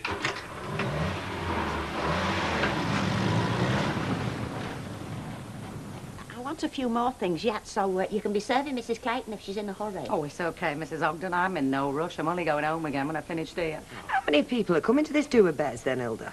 Well, only 3 or 4 as far as I can make out. But the way she's carrying on, you'd think it was the biggest thing since the feeding of the 5,000. She wants pearl onions. Oh, and a packet of them little cocktail sticks so folk can get at them. Oh, sorry, she's out of luck there, I'm afraid. Oh, well, just have to use their fingers then like human beings. I tell you, Hilda, this is the way Annie Walker started, from the rumours I've heard. Hey, Martin, are them pies hot that Mavis ordered? Yeah, they should be. I just won't get them. Right, better take them. Hey, Rita, Mavis has been telling me about that holiday you were and Emily Bishop were going on. Oh, yeah? Awkward number, isn't it, like 3 of you? I was thinking that myself. I bet those 2 will outnumber you. I bet they'll have you going to church. And it's hopeless when you come to, you know, like 3 of you. It's like an infernal triangle, isn't it? What I was thinking was, how about me coming with you? Oh, well, we might as well go ahead, hire a minibus. I've done with it. Hello. Hello. Come in. Ta. I believe your little boy's been poorly. Chicken pox, isn't it? That's right, yeah. Well, it's best really to get these things over with, isn't it? My 2 both had it when they were little. Anyway, somebody was saying that you can't get to work because you have to look after him. So I thought I'd come and offer, you know, for the afternoon. You mean mind him for me? Well, like I say, I thought I'd offer because it's no trouble to me.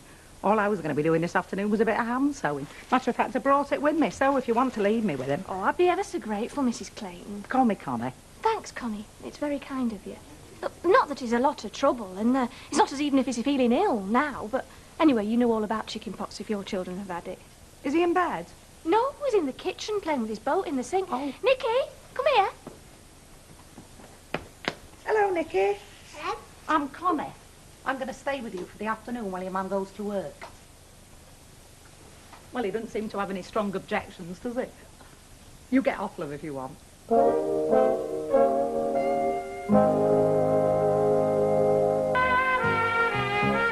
a bit of all right, does that, Betty? Well, it should do. Been at it all day, practically. Makes you feel hungry just looking at it. Yeah. Oh, I've been ravished all afternoon. Keep your thieving hands off. It's just the one. Just keep your hands off. I'll put it back if you like. Don't you dare. You've spoilt the look of my plate now. Hey up, the vultures are over here already. Have you naught to do? Well, I'll pop it back in. Helping yourself more like. It's nearly 5:30. Open up, will you? Oh, it looks great, Betty. You really think there'll be enough for you? For 4 of you? Oh, plenty. We'll be eating leftovers all week, love. Oh, I don't mind that. No? Just as long as everything's all right, you know. I don't know why you're so bothered. I mean, what's it all in aid of? I mean, all this panic because you give Stella Rigby a bit of a feed. Well, I'll tell you, Betty. Huh? Stella and these pals of hers, they're like the jungle drums round all the Newton and Ridley pubs. They go all over the place, in and out of each other's pubs, dropping a little touch of acid here, little gem of gossip there. Well, I don't want them putting it round that I can't lay on a do or run a pub. I thought they were your friends. Oh, they are, considering I hardly know them yet. You don't sound like friends to me. They're the sort that are going to stab you in the back. Betty, love, if you ask me, they wouldn't waste time going behind my back. They'd just as soon stab me in the front. I want to see those sparks come out again. Easy, make you a nice cup of tea, love. Right, Hello, Mrs. Hills, yes? Oh, well, I've been... Sparks! Yeah, Sparks. Hello, See the love. Sparks? I've been looking after Nicky for Gail. With her being stuck for getting to work. Oh, I see. He's been a real good lad, haven't you? You've been a good lad for your Auntie Connie. Ah, well, you're dead lucky, kid. Give me a right little tinker sometimes. Well, if you're down home, Mrs. Kilsley, I'll get off home. Right, well, I'll tell Gail I've seen you when she gets in tonight. Right. Bye-bye, Nicky. See you soon. Bye. Bye, love. You know my neck, Vera. When I come in, I saw her Saturday when I was dropped off. Seems all right, though, doesn't she? Full of herself, though, I dare say. Well, I don't know, do I? I mean, I hardly know a woman. And I don't like strangers in my house. I mean, you never know what they get up to. I mean, it could be rooting through your drawers. Hey, well, I'd know if they'd been rooting through my drawers, kid. Well, you give over, Vera. It's not funny, this. I mean, it were bad enough when Gail brought Hilda in to look after Nicky. But at least we know her. Oh, right, well, Hilda would have been poking round. Anyway, what have you got that's so interested in, anyway? Nothing. That's not the point, is it? Gail's out of order. I mean, it's not her house when all's said and done, is it? Is that her? Has she forgotten something? Hiya. Oh, hello, George. Come in. Oh. How are you, George? Hello, Vera. Hey, where have you been all day? We'll save the cake for you this after. I were over in St Helens, delivering like, you know. Got stuck in traffic coming through Eccles, so I popped round to Ivy as soon as I got back. Well, I was going to make a nice cup of tea. Would you like one? Oh, if you're making one, aye. Ivy, I was wondering, like... Hey, don't worry about me, because she tells me everything anyway. about that night out we talked about. Could we make it tonight? Oh, well, me and Vera were talking about going to bingo tonight, George. Oh, to hell with bingo. No, you go out with George. Yeah. We could have a bite somewhere. You'll not want any tea, and then we could have a couple of drinks somewhere. That'd be nice, that, George. It'd make a change. I'll call for you about 7:30 then. Don't bother about the tea. I've not unloaded the van yet. So, I'll see you later, eh? OK, George. Kid, I think you've cracked it there. Do you know, if I want to sit with our Jack, I think I'd be jealous. To tell you the truth, I think I'm jealous anyway. Hilda, tomorrow morning, you know, when we have a brew, would you mind having a look at my tea leaves for me? Oh, no. No, I'm sick of you lot making muck. You'll not get me mucking you, Hilda. I know you've got the gift. Shouldn't tell your fortune, you know, in the leaves. That's right. And there's money in it, you know. I keep on at Curly trying to make him do people's horoscopes. Well, he's always looking at the stars, isn't he? He's no shaking the lad. Is your cold no better, love? Not much, no. Hilda, it's the National on Saturday. Now, you could see if there's a horse, couldn't you, in tea leaves? Now, look, I've told you before, you can't prostrate a gift like that. Not for gambling or money-making purposes. It's like I used to tell Stan. You don't get horses in the teacups. Not racehorses, anyway. Although, mind you, I did see a horse one time. Yeah? Yeah, and the very next week, Princess Anne fell off in the middle of her show jumping. I wish you'd give over chattering on about this holiday we're supposed to be going on to everybody that comes in shop. I beg your pardon, Rita. I don't do any such thing. Well, I must say everybody I meet seems to know all about it. Exactly, and it's not me that's telling them. Well, sometimes people come in the shop and start talking about the holidays, and then sometimes it just crops up in the course of conversation. Well, possibly then I do mention our plans in those circumstances. Well, you know, old Phyllis works in the cafe. She wanted to know if she could come with us. Oh, she wasn't serious, surely. She was, yeah. Oh, Rita, that's out of the question. I mean, she'd only show us up. I bet she wears hats with "Kiss Me Quick" on and says "Hello, sailor" to all sorts of men. Well, we don't want anything like that, do we? Don't we? No, of course we don't. The hairdressing saloon is building up quite a good clientele. And Billy's making a name for himself with all sorts of repairs jobs. The hard winter's been a big help. They do say it's an ill wind that blows nobody any good. I always thought Bill Webster'd do well down south, you know. Oh, now, come on, Percy. When Bill was courting Elaine, you told me he'd never do any good. Oh, I think you must have misheard me there, Kenneth. Oh, no, I remember it quite distinctly. Ah, well, he's got our Elaine behind him now, hasn't he? It makes all the difference. Anyway, you don't have to be clever to do well down south, do you? There's lots of North Country lads that stick a 2 short planks, go down there and make a million. That's dangerously close to racialism, Percy. I'm going home before you say something illegal about the Isle of Wight. See you. Bye. Bye-bye.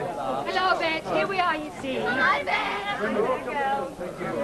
Come on, come on. Make yourselves comfortable. Come on, girls. You'll be all right, won't you, Elizabeth? Bet, I've parked right outside. We won't have any trouble with the police, will we? No, you'll be all right. Thank you.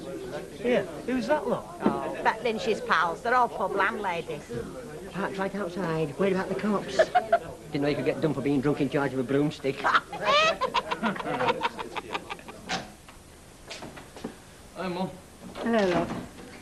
Oh, I'm jiggered. Well, I stopped all day.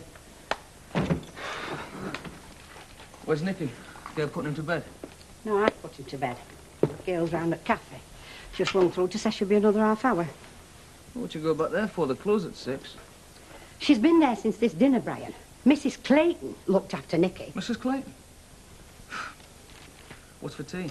Well, I don't know. I haven't had time to make nothing, love. I'm going out. Oh, blimey, ma'am. You know what I've had since breakfast? One flipping sandwich. That'll be George now. Oh, come in, George. I am ready. So I see. You look great. Hello, Brian. Hello. What am I supposed to eat, then? Well, have a look in kitchen, love. Or perhaps Gail will be bringing you something back. I don't know, love. I'll see you later. Don't wait up for her. She might be late. Flipping marvellous. Are you having some more gato, Stella? Oh, I daren't, love. I have to watch myself like a hawk. That's the way Jeff watches me, like a hawk, and I'm sick of it. Who is Jeff, your husband? My impediment, you mean? I can be having a quiet chat and a laugh across the bar with the customer. Suddenly, I feel all the hair on my neck start to prickle, don't I, Shirley? Look round. Sure enough, it's Jeff watching me. He's pathological about her. That's one thing I can't stand, you know, jealousy. I mean, to me, it kills all feeling. You know what I mean? Shirl's right, though. It's pathological, Jeff.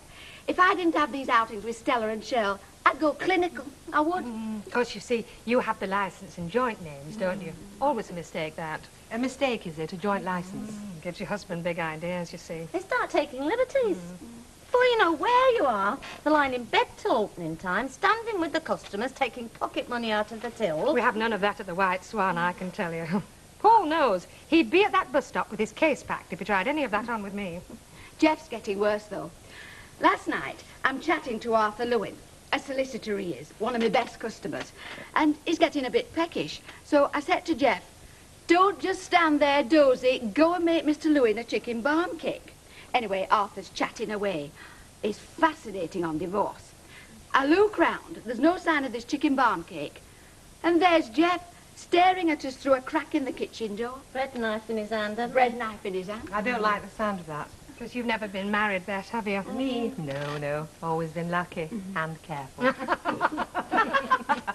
No, but it's a byword in the licensed trade. Husband being jealous for no reason at all. No reason at all. I mean, you've got to talk to customers, haven't you? Of course you have. Here, listen, why don't we go in the bar and have a few? Oh, a good idea. Let's go and weigh up the talent. Talent? You know, the old trouser leg. That's all Beryl comes for.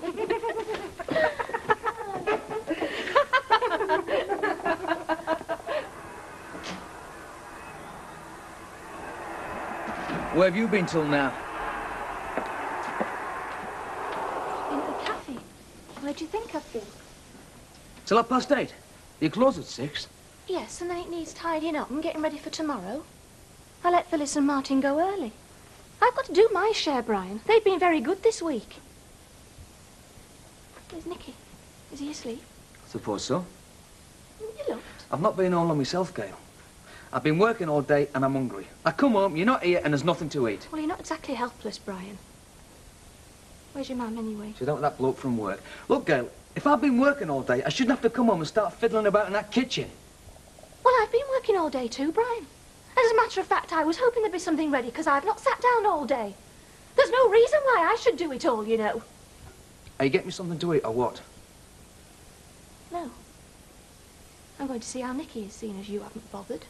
Oh, to hell with this for a game of soldiers. I'm got the flaming chippy.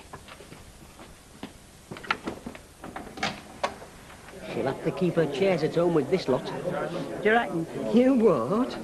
My mother used to warn me about girls like them. No, they're mad bet.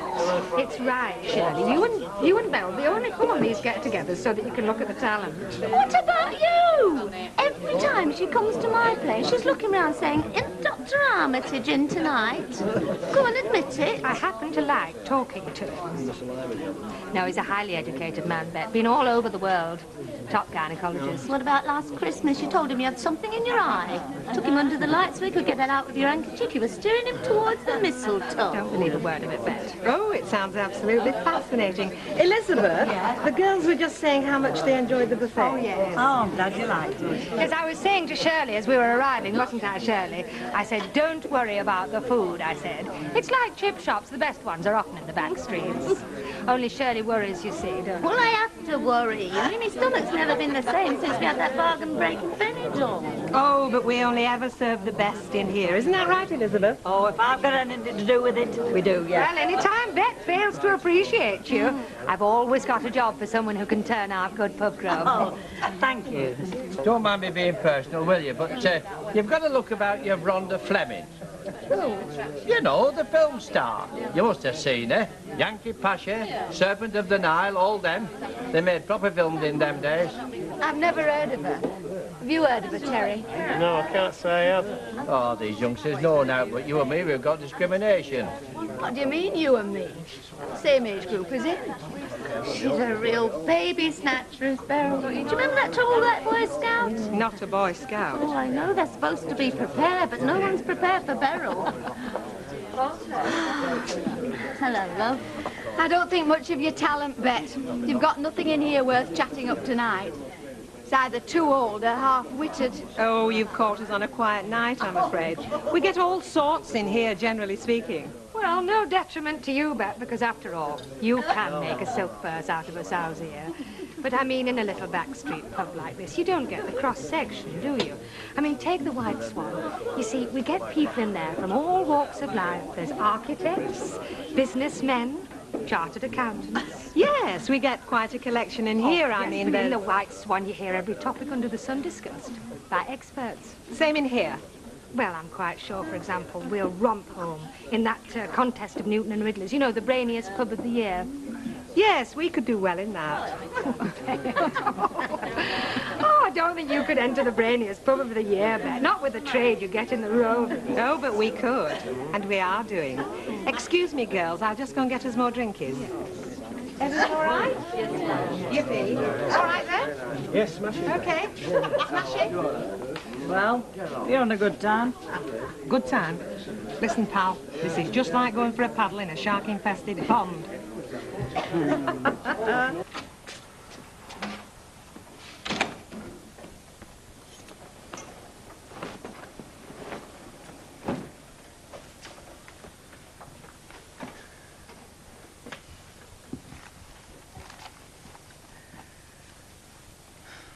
Have you eaten then?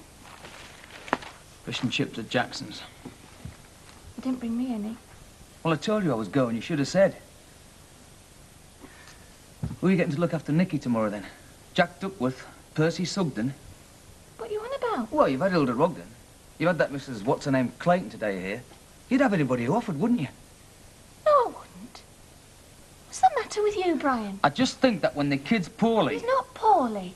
He was. He's not now. I don't want to row, Brian. I'm too tired. If Nick and he's looking after, then that's his mother's job. And it's not his father's job, I take I it. have to work. Yes, and so do I. I work damned hard. I know you do. But that's not the flaming point, Gail. Look, let's face it. Some things are a mother's job. And when Nick and he's looking after, then you should be with him at home. At home? What home? This is your mother's home, Brian. I haven't got a home. I wish to God I had.